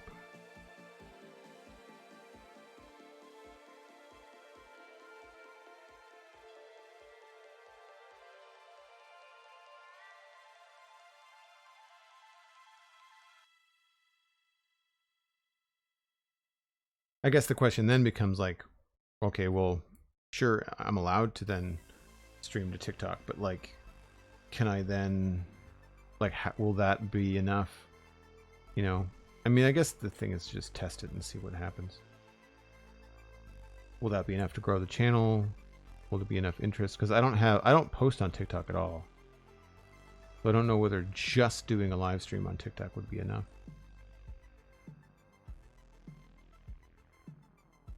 I would maybe start with Lego as a good testing ground.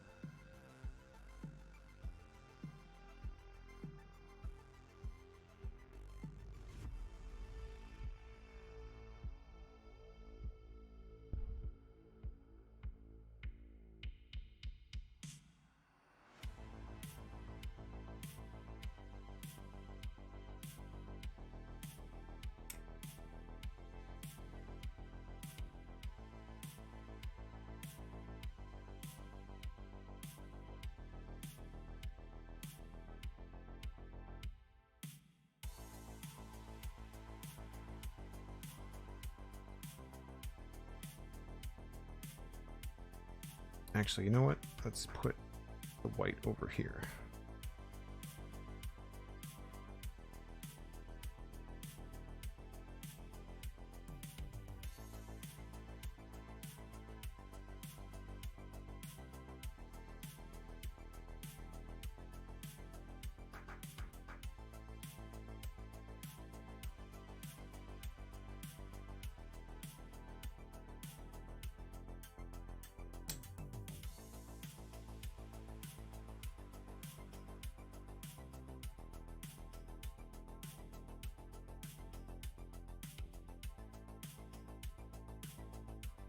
I think maybe the blue stuff will fit better over on this side.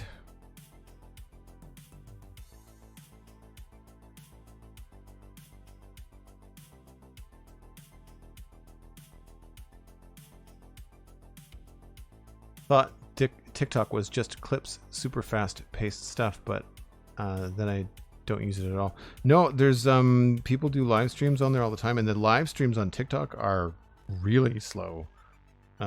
But I've seen a number of people. I don't follow them on Twitch, but I see their content a fair bit on TikTok, and they stream, simultaneously stream from Twitch and TikTok, and they'll just have a link kind of like in their bio or something like that that links the people straight to their Twitch page. The idea, I believe, is just because TikTok is more discoverable. There's more of a chance for the algorithm that TikTok has to plop someone that's a Minecraft fan on a live stream, you know? What I really should start doing is taking clips from Twitch and posting them to TikTok. I don't know what it is. It's the aversion to just finding, like, it's the time of finding the right clip and the vertical video format. Like I need to find a way that it's not a huge time sink for me to pull clips off of Twitch and put them on TikTok. Because every time I look it up, there seems to be so many steps.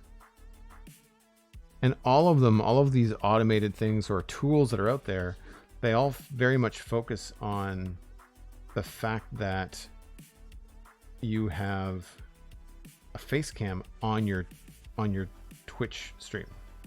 And so there's this spot for a face cam, but it's like, but if you don't have a face cam,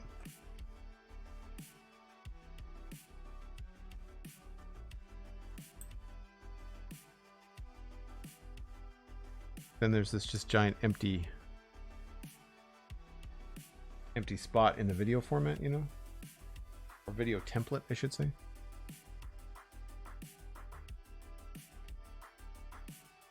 Yeah, this was a big bag of pieces.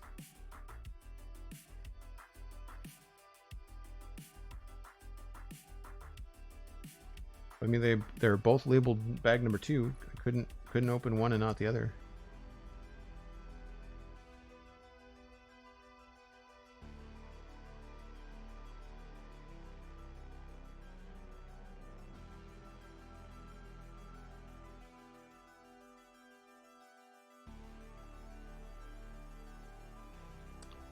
Bag 2. Ready to rock. More break. Sounds like a good plan. Sounds like a good plan. Folks, I take a break once an hour. My mods are usually kind enough to smack me in the chat room to say, Joel, go to do the break thing. And so I'm going to go refresh my coffee, grab a drink, maybe even a little bit to snack on. You should too. And hey, since we're talking about discovering, one of the best ways to do that is for you folks to tell friends. So if you want to let a friend know that we're live for a chill second stream Friday afternoon, then let them know and send them this way. There's a tweet out at Joel Duggan on Twitter, and you can either retweet, send it to a friend, and share it around. Be right back.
All right, page 40, bag number 2.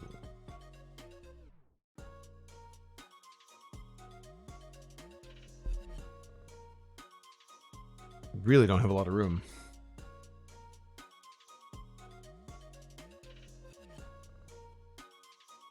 Four of those little pieces. They're the gray ones.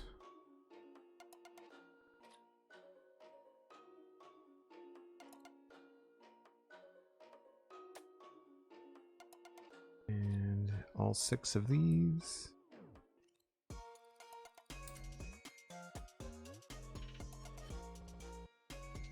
And 2 of these plates.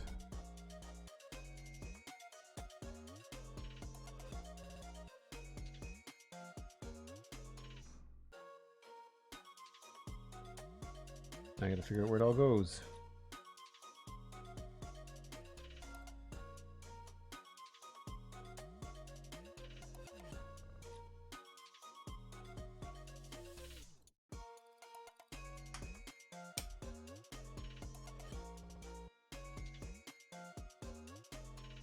These go along here at the front.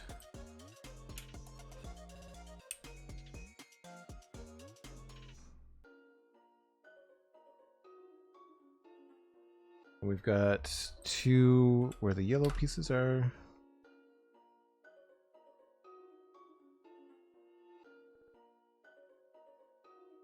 And then it's reversed on the other side.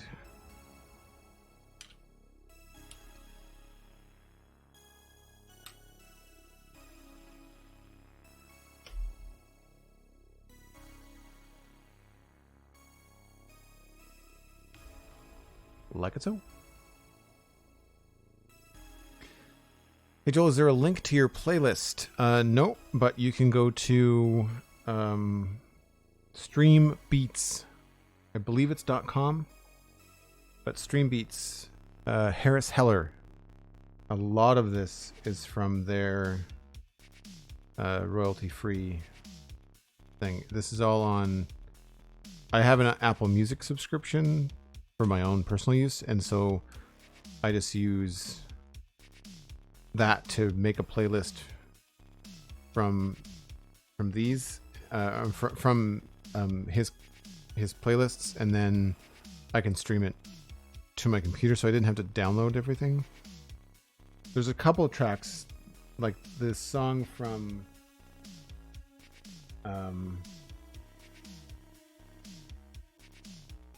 the song from my Minecraft streams is something I downloaded, but I think that's from a different producer.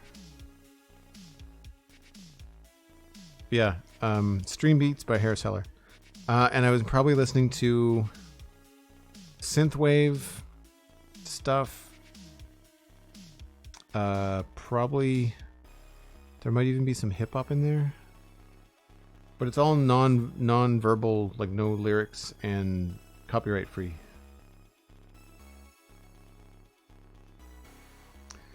One, two, three, four, 5. 2, 3, 4, and then 5. And then there's another little bit like this. And then 6.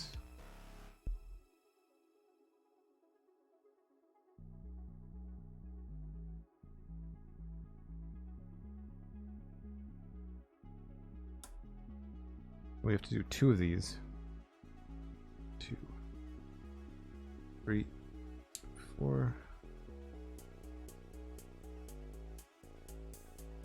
And 6. 1, 2, 3, 4, 5, 6. 1, 2, 3, 4, 5, 6. Yep.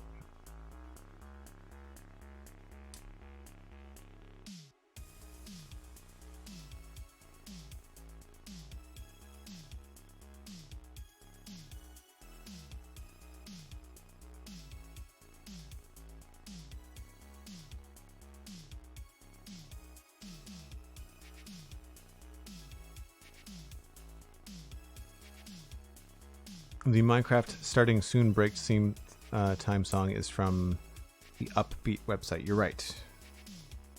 Right, it is.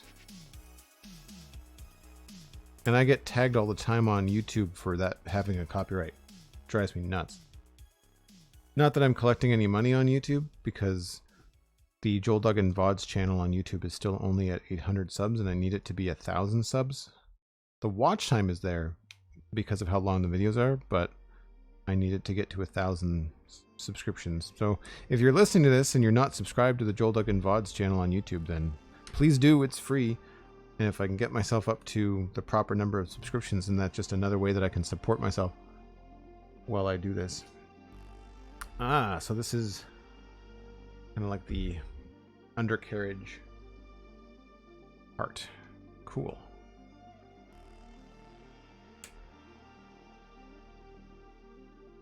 Along like that, and this goes along on this side.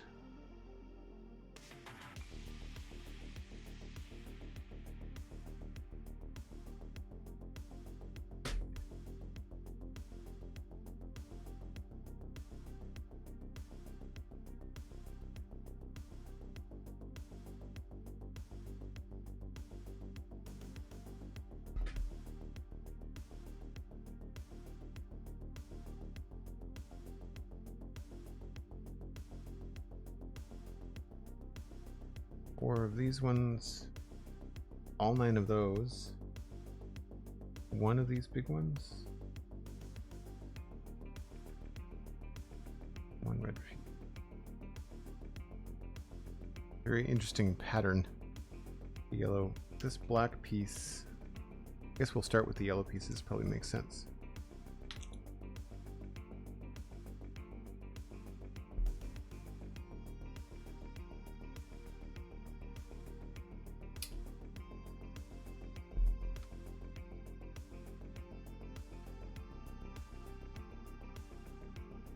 And this is what I mean by these big sets are usually like just a lot of layers of these individual plates, getting certain things to the right height, you know?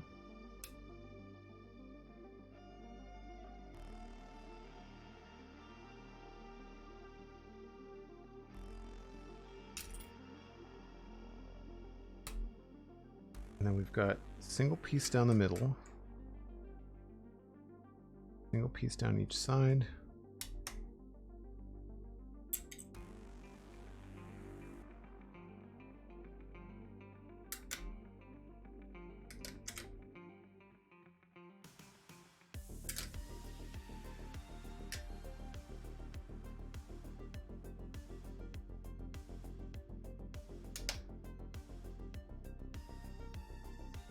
Good.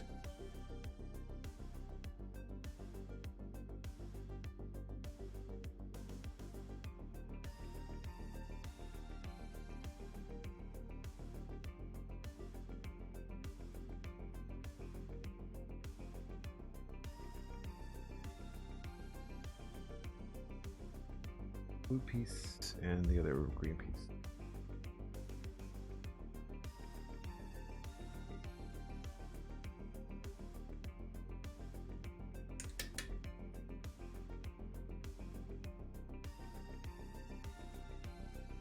Noticing obviously the green and the red are on the left and right. Why does that not fit? There we go. The DeLorean was like that too.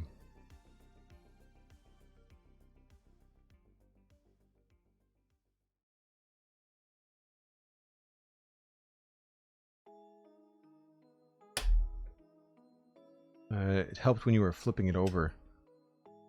You could easily tell which was the right and left directions because of the way that the colors were.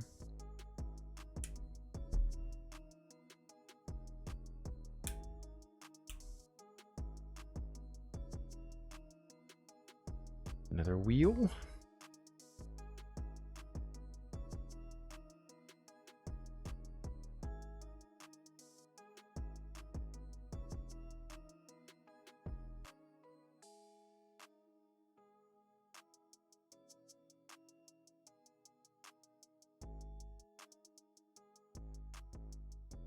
And that goes probably into that.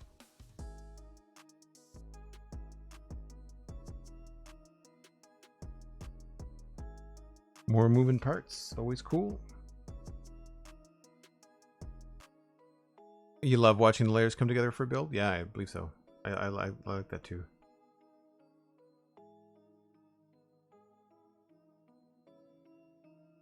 Whenever you aren't streaming, I just put on a VOD of yours. Why Jan22? That's really kind of you. Thanks. That helps out. Like you'd be surprised. Like that's one of the reasons why the watch hours on my YouTube channel are that high. Steven ESC with the lurk and work. Hope you're having a good afternoon, man. Thanks for the lurk.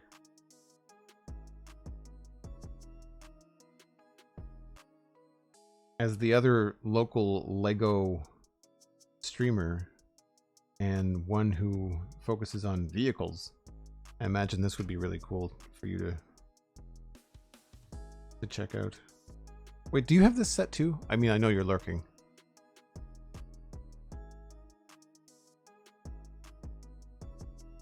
I know you've got a vehicle that you have to put together.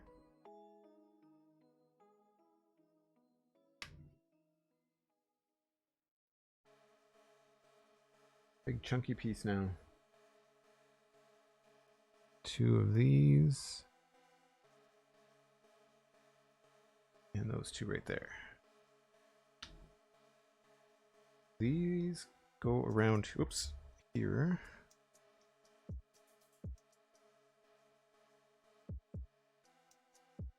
Next here.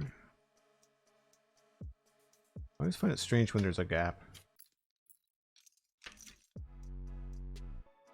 That's my Minecraft brain. Wanting to fill in all the holes.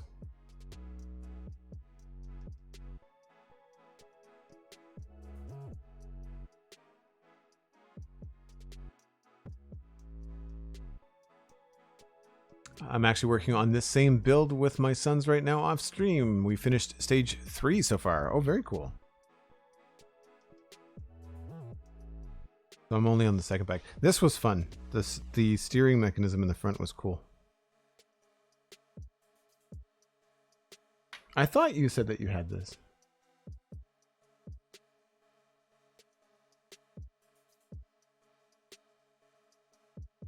Need 2 more of these.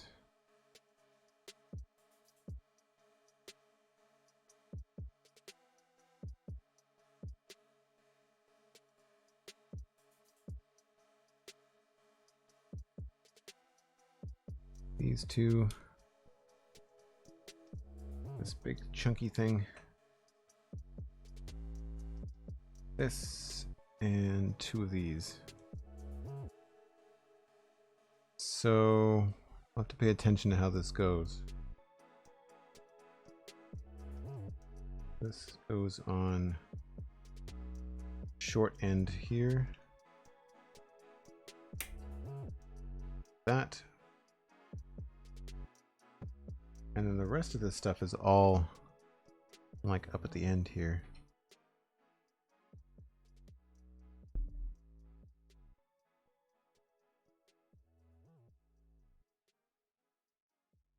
Again, with all these gaps, like I know it doesn't matter, it feels strange. That's a me thing.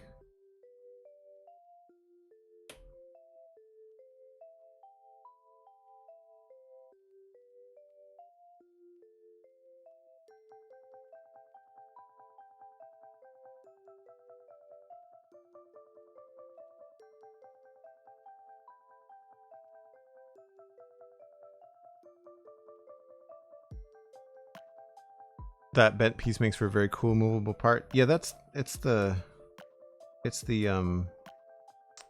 sidecar, I think, right? Well, don't tell me. But right now, that's my thought was that's the sidecar. But I'm happy to be surprised later.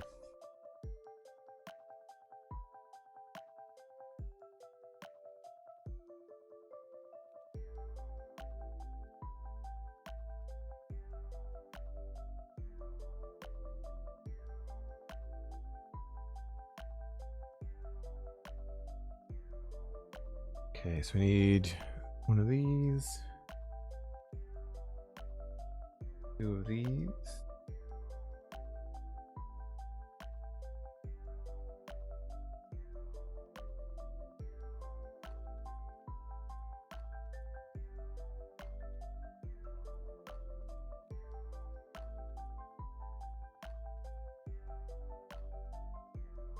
Thanks for the lurk, Meadow. Appreciate it.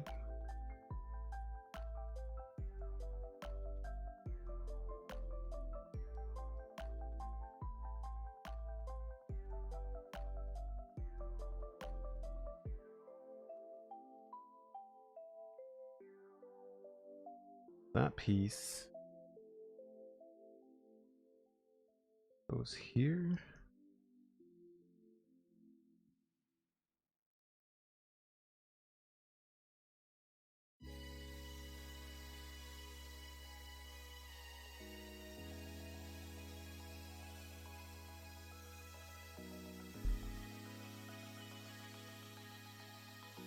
Right, right.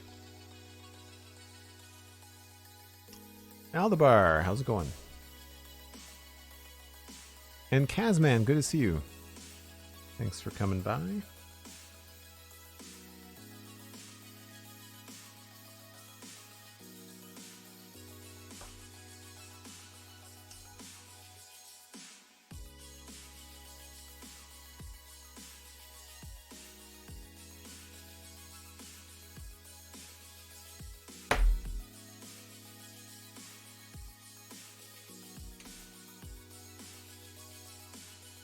It's always interesting to see how many bright colors they use for like easy spacing and communication in the instructions, and how they all get covered up later. It's currently a little bit lopsided. Not lopsided, but like it's easy to tip.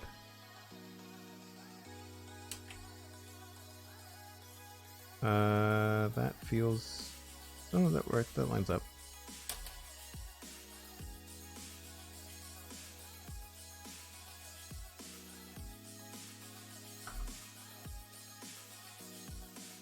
Good.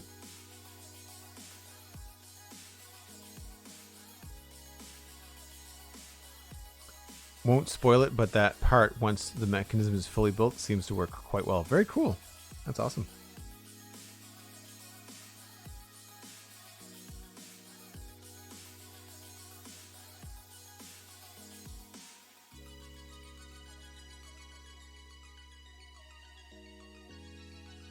Two of these big square pieces. We've made a decent dent in the piece list now.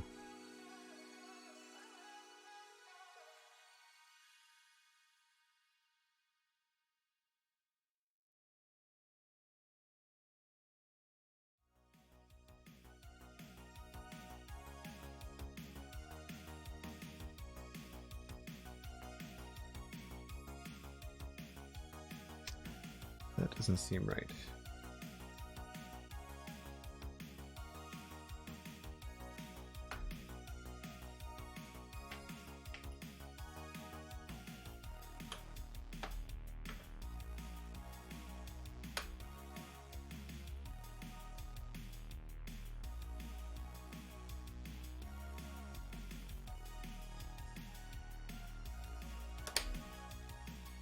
There we go.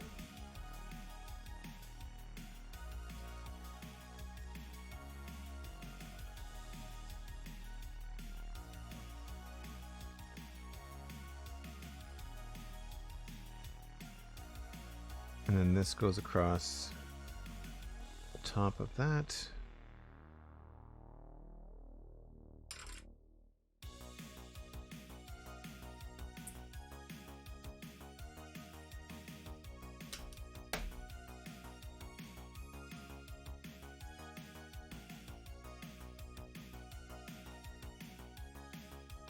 We just released our second episode on Wednesday. Still learning as we go, but it's a lot of fun so far. That is the podcast, right?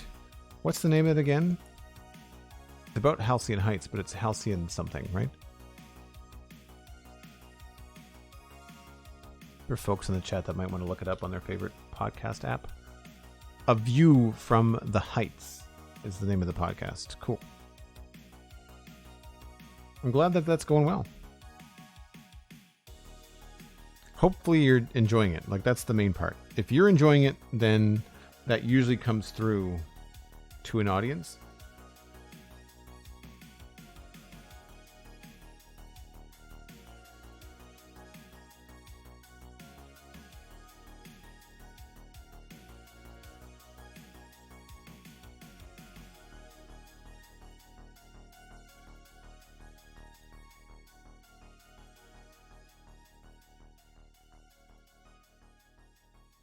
Let me just line these up.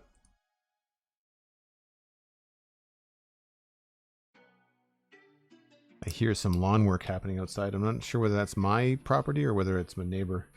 If it's a neighbor, it'll be fine, but if it's my property, they might get a little bit too close to this studio. I might have to close the window.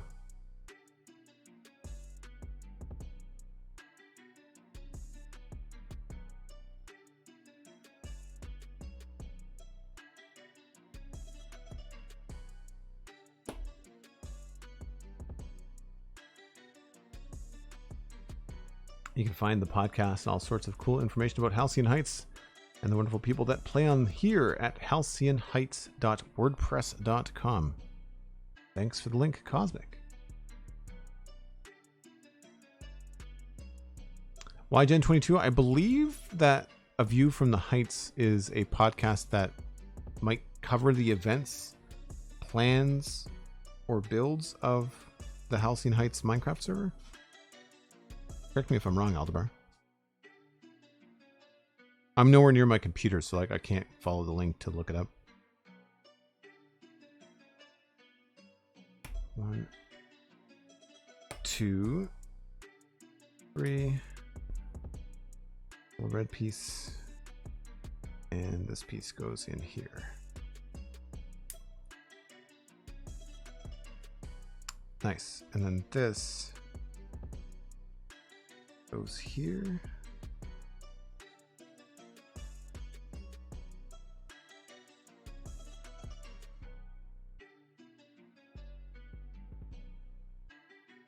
Does it attach to anything? I guess not.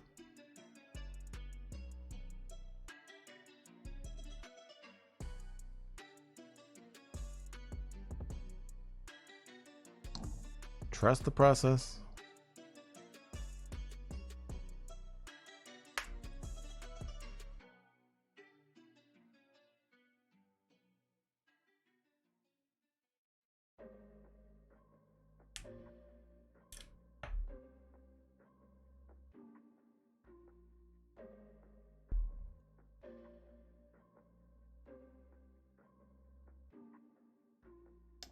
And then we put another little white piece underneath here.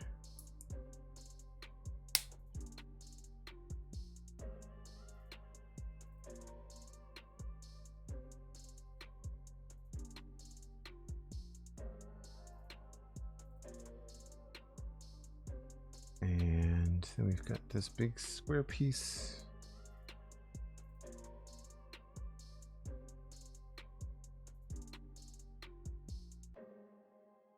This is a really complicated part. Like, it's in a cool way. Like, I'm not complaining at all. It's so much going into this.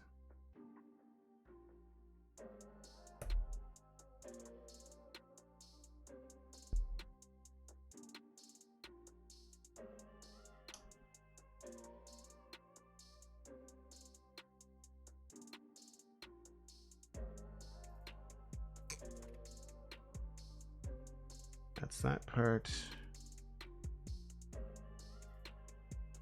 And then we need these little bits here.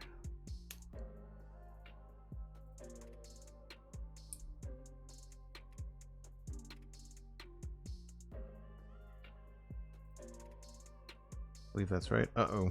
Stickers.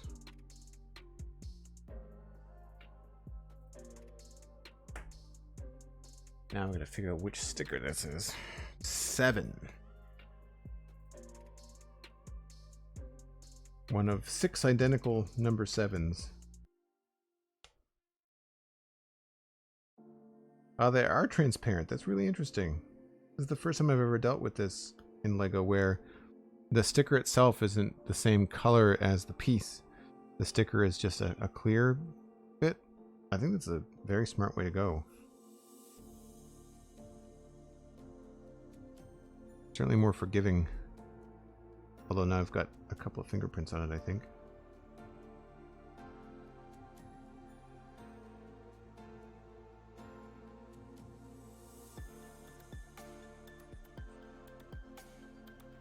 Especially when it's supposed to be like a rust spot.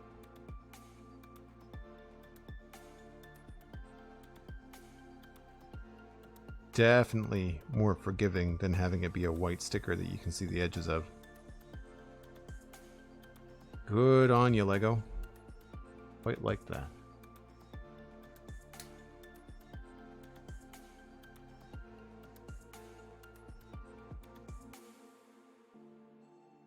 And so then that goes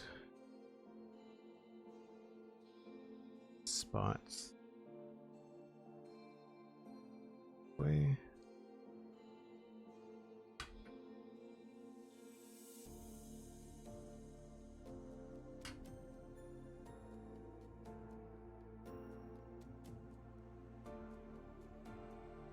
And just rests there for now, I guess.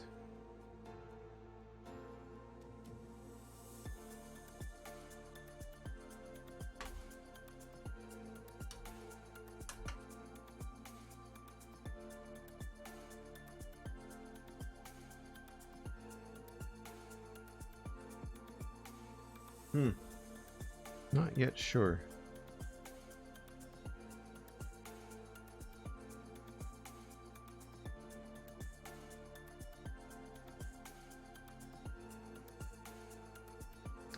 Here we go. So we're going to need one of these.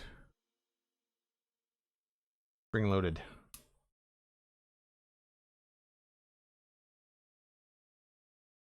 And this is going to attach here.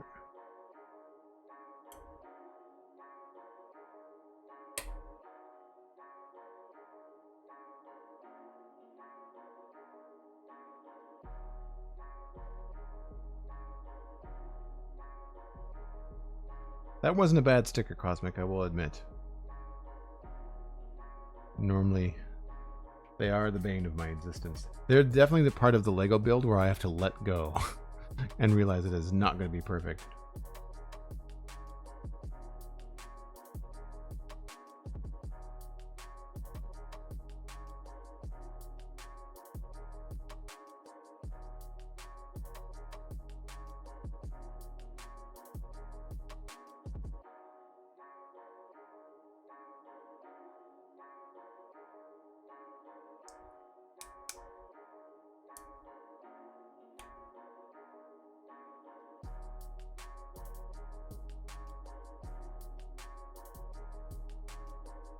So this is going to go across the top of this.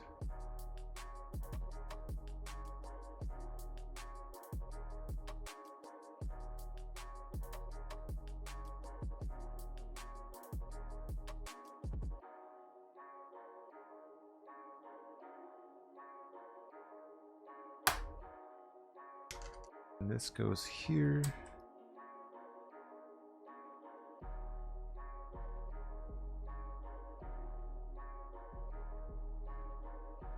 Oh, I missed a spot.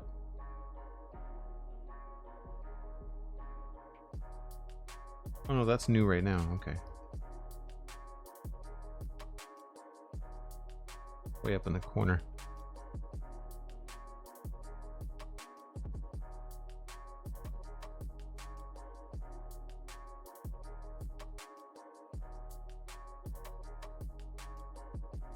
And then this piece goes right along here.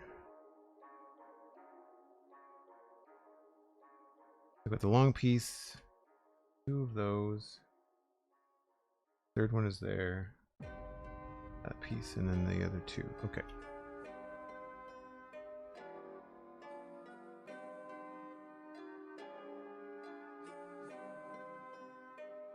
All 7 of these. 1, 2, 3, 4, 5, 6, 7.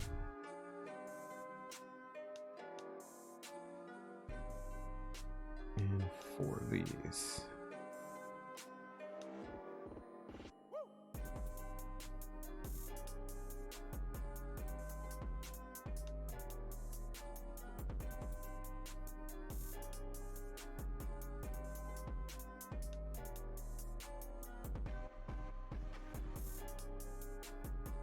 So then these all stack across here. Like that. These go along the back like this.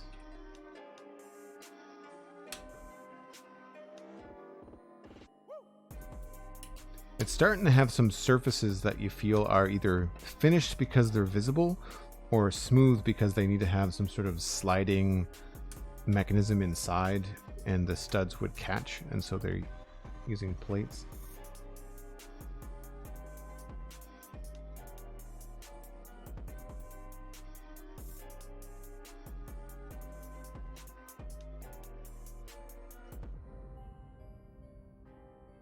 Most of the time, Kazman, you skip the stickers. Yeah, I would in some cases, but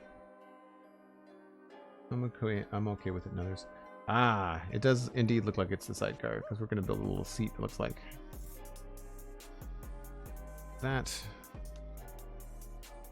I think this might be this one.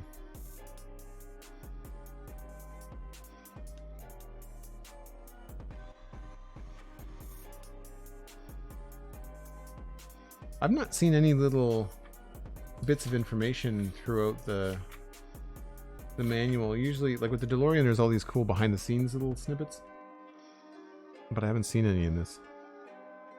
I like that. I think it's kind of cool. They did it with Optimus Prime as well.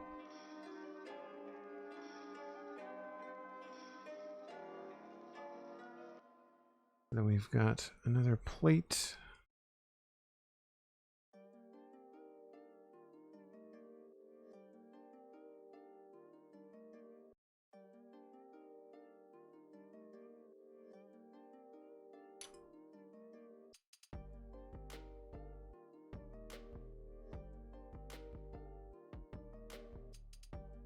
Two of these get stacked together.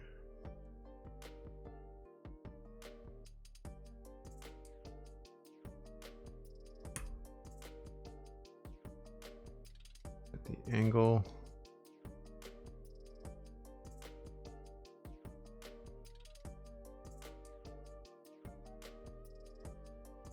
That.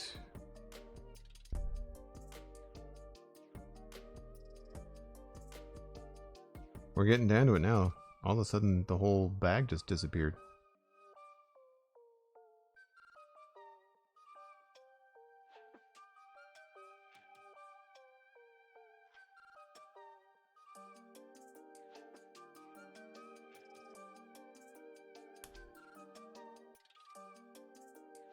I love when you build something one way and then you realize that Lego's rotating it.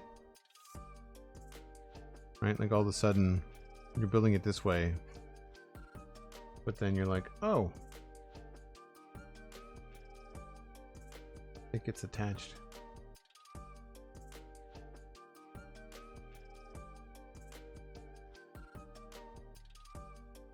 These are these little detail pieces. This was like the hood of the DeLorean.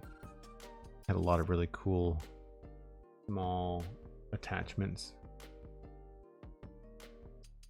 to build up like the detail of the back of something. In the DeLorean, it was the circuit board on the hood.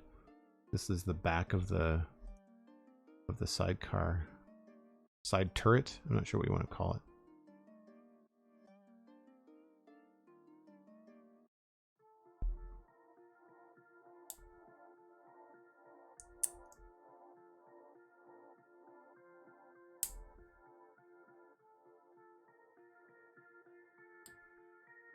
Then we've got these two pieces connect here. And they face down. Again, just like fun little details. I'm not even sure what these would be. Handlebars, maybe? What they are technically. But they just add like piping details.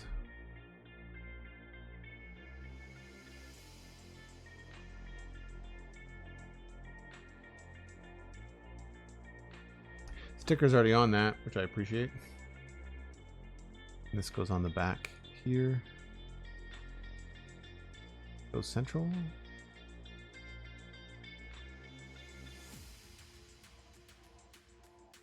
No, it looks like it goes over to the side.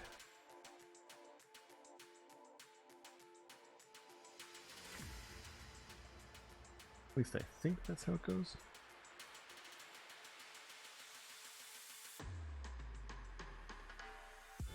Those handlebar pieces are a little bit awkward, but it works.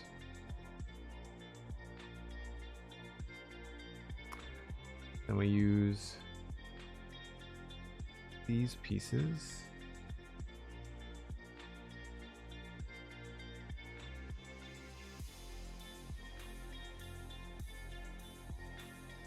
Probably really hard to see all these tiny pieces black on black.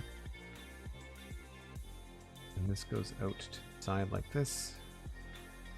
Really interesting use of the whip piece. This gets attached here, and then the whip piece comes up and goes in there. A weird way to do that.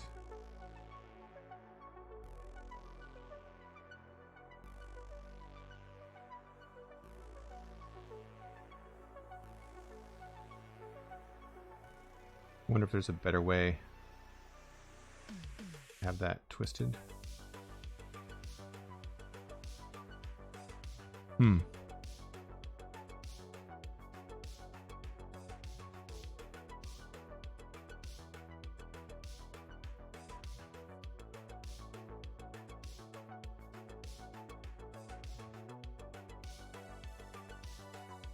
Maybe if I twist it around a quarter turn. Nope.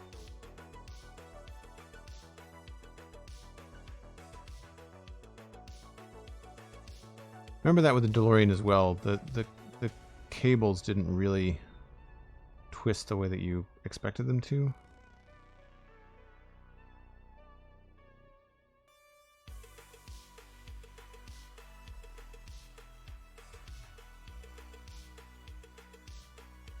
Yeah, it doesn't really do what the instructions say it does, but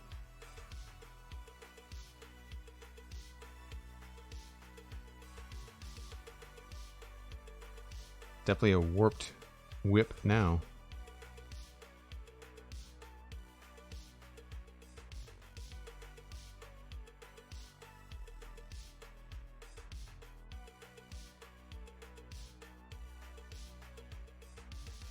This instruction booklet feels like it was aimed more from the perspective of you are now the owner of ECTO-1, whereas the others were more focused on the movie prop, if that makes sense. Yeah, you're right. I agree. I would say that's accurate. A little disappointing. I was hoping it would look a little bit nicer, but whatever.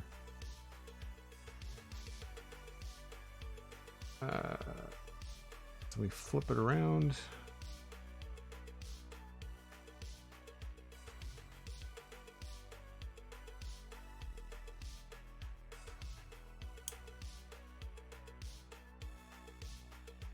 And then this goes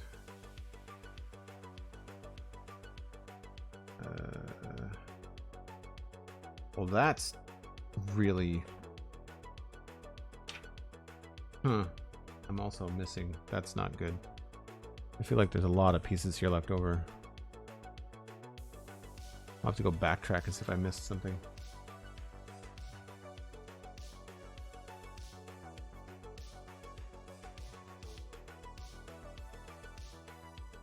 So this goes, I think I put that in the wrong spot. This goes at the front.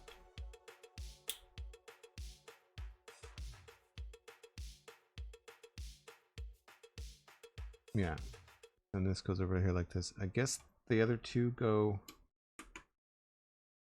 in here.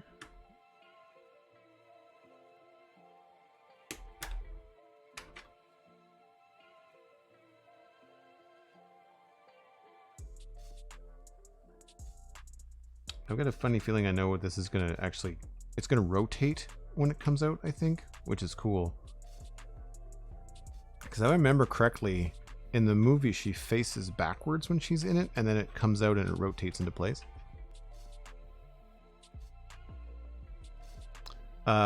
I did end up with all those extra pieces as well, even the extra tiny whip. Even this piece? Even the long white, or the long gray plate? The whip I can see, because I could see myself breaking that by accident. I'm disappointed that the whip doesn't curl nicer, like it does in the graphic, but that's just me being really picky.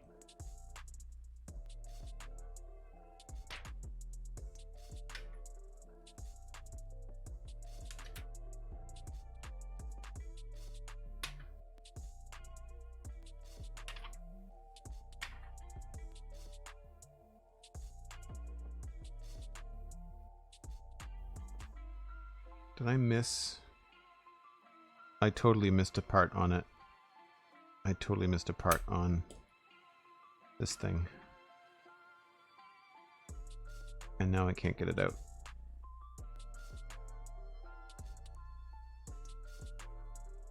Or did I? If that's the black part.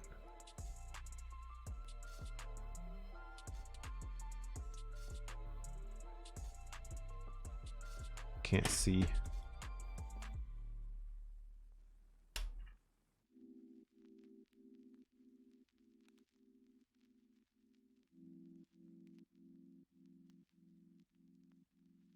This feels kind of floppy. I kind of wonder whether I've missed a piece there. Yeah, I have. Okay. Dang it.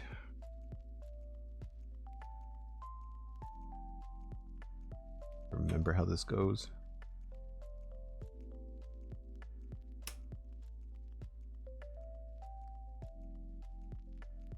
And why won't that let me?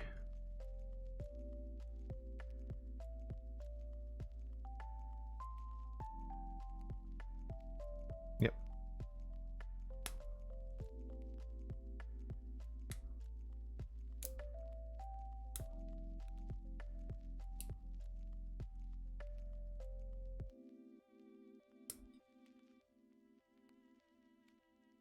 I've actually made a couple of decent mistakes today. I've had to go backtrack.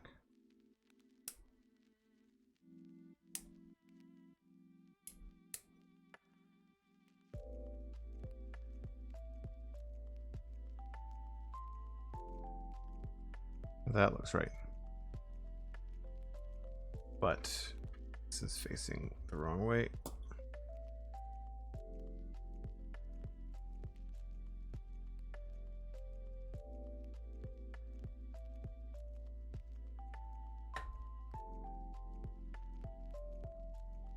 Oh yeah, that's gonna be really tricky now.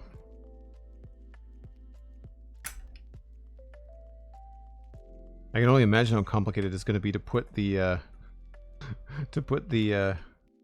lighting and stuff on this later on.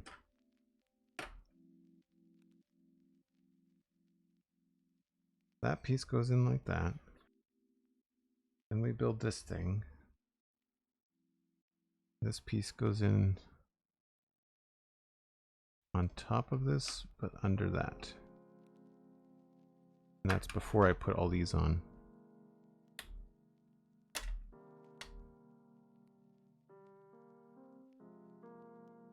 This goes in.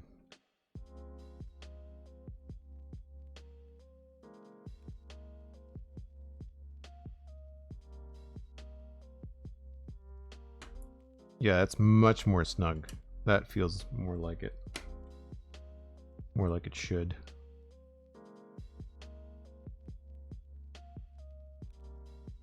Should turn this around the right way. Right, and then we put this piece in the bottom of the chair.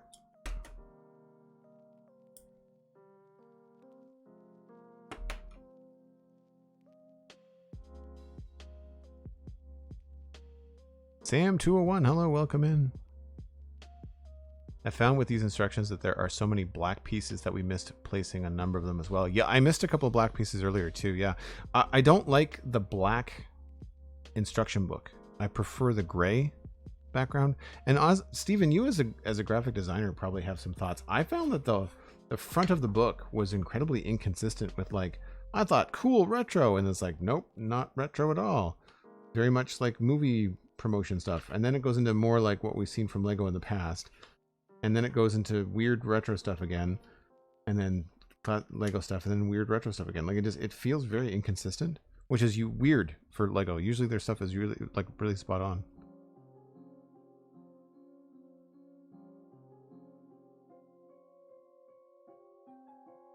Yeah, that should be a better fit. Yeah. All right, so we have to go back to this phase again.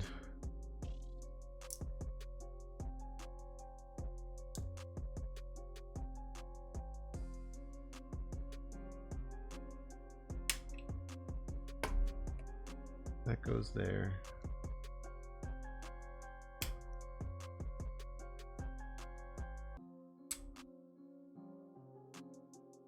That piece is already in. All that's already in. Then we have these pieces here.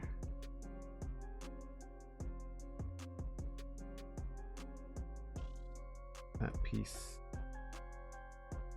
That piece.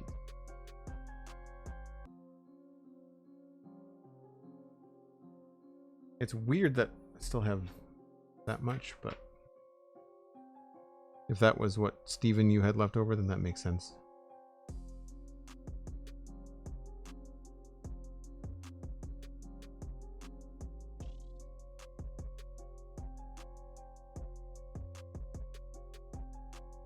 And then we built the chair. I don't think I missed any bits on the chair.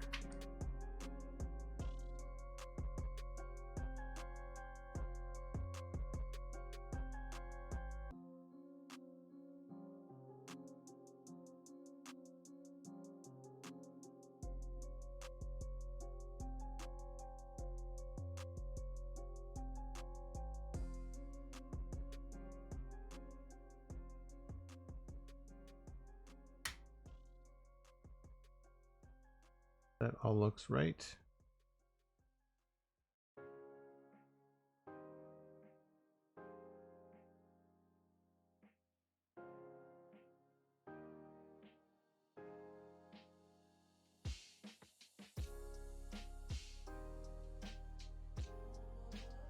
And then this goes on here again.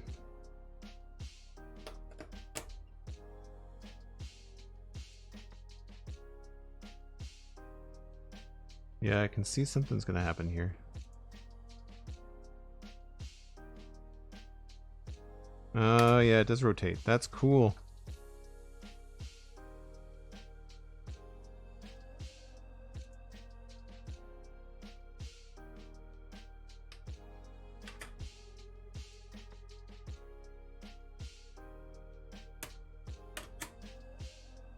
I guess you push it in. Yeah.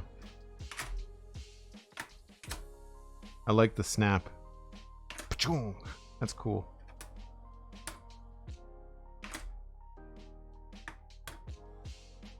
Well done.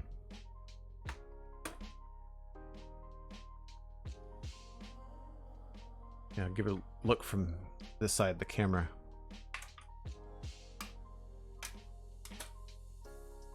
I thought she was facing backwards in the movie.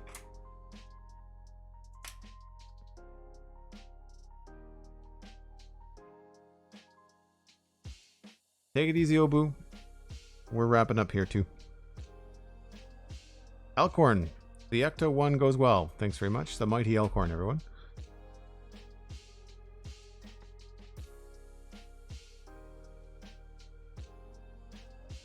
Didn't actually look at the booklet that closely that time because it was a family build. We jumped right into building. I do appreciate the cover mimicking the old Haynes automotive part manuals. Yeah, no, I agree. I thought this was going to be the look of the entire inside, which I thought would have been really cool, but they didn't do it. Late as usual. Yep, right on time for me to pass everybody on to somebody else. I'm going to double check. Maybe Cosmic can throw a couple of names in the chat as to who we're going to be rating.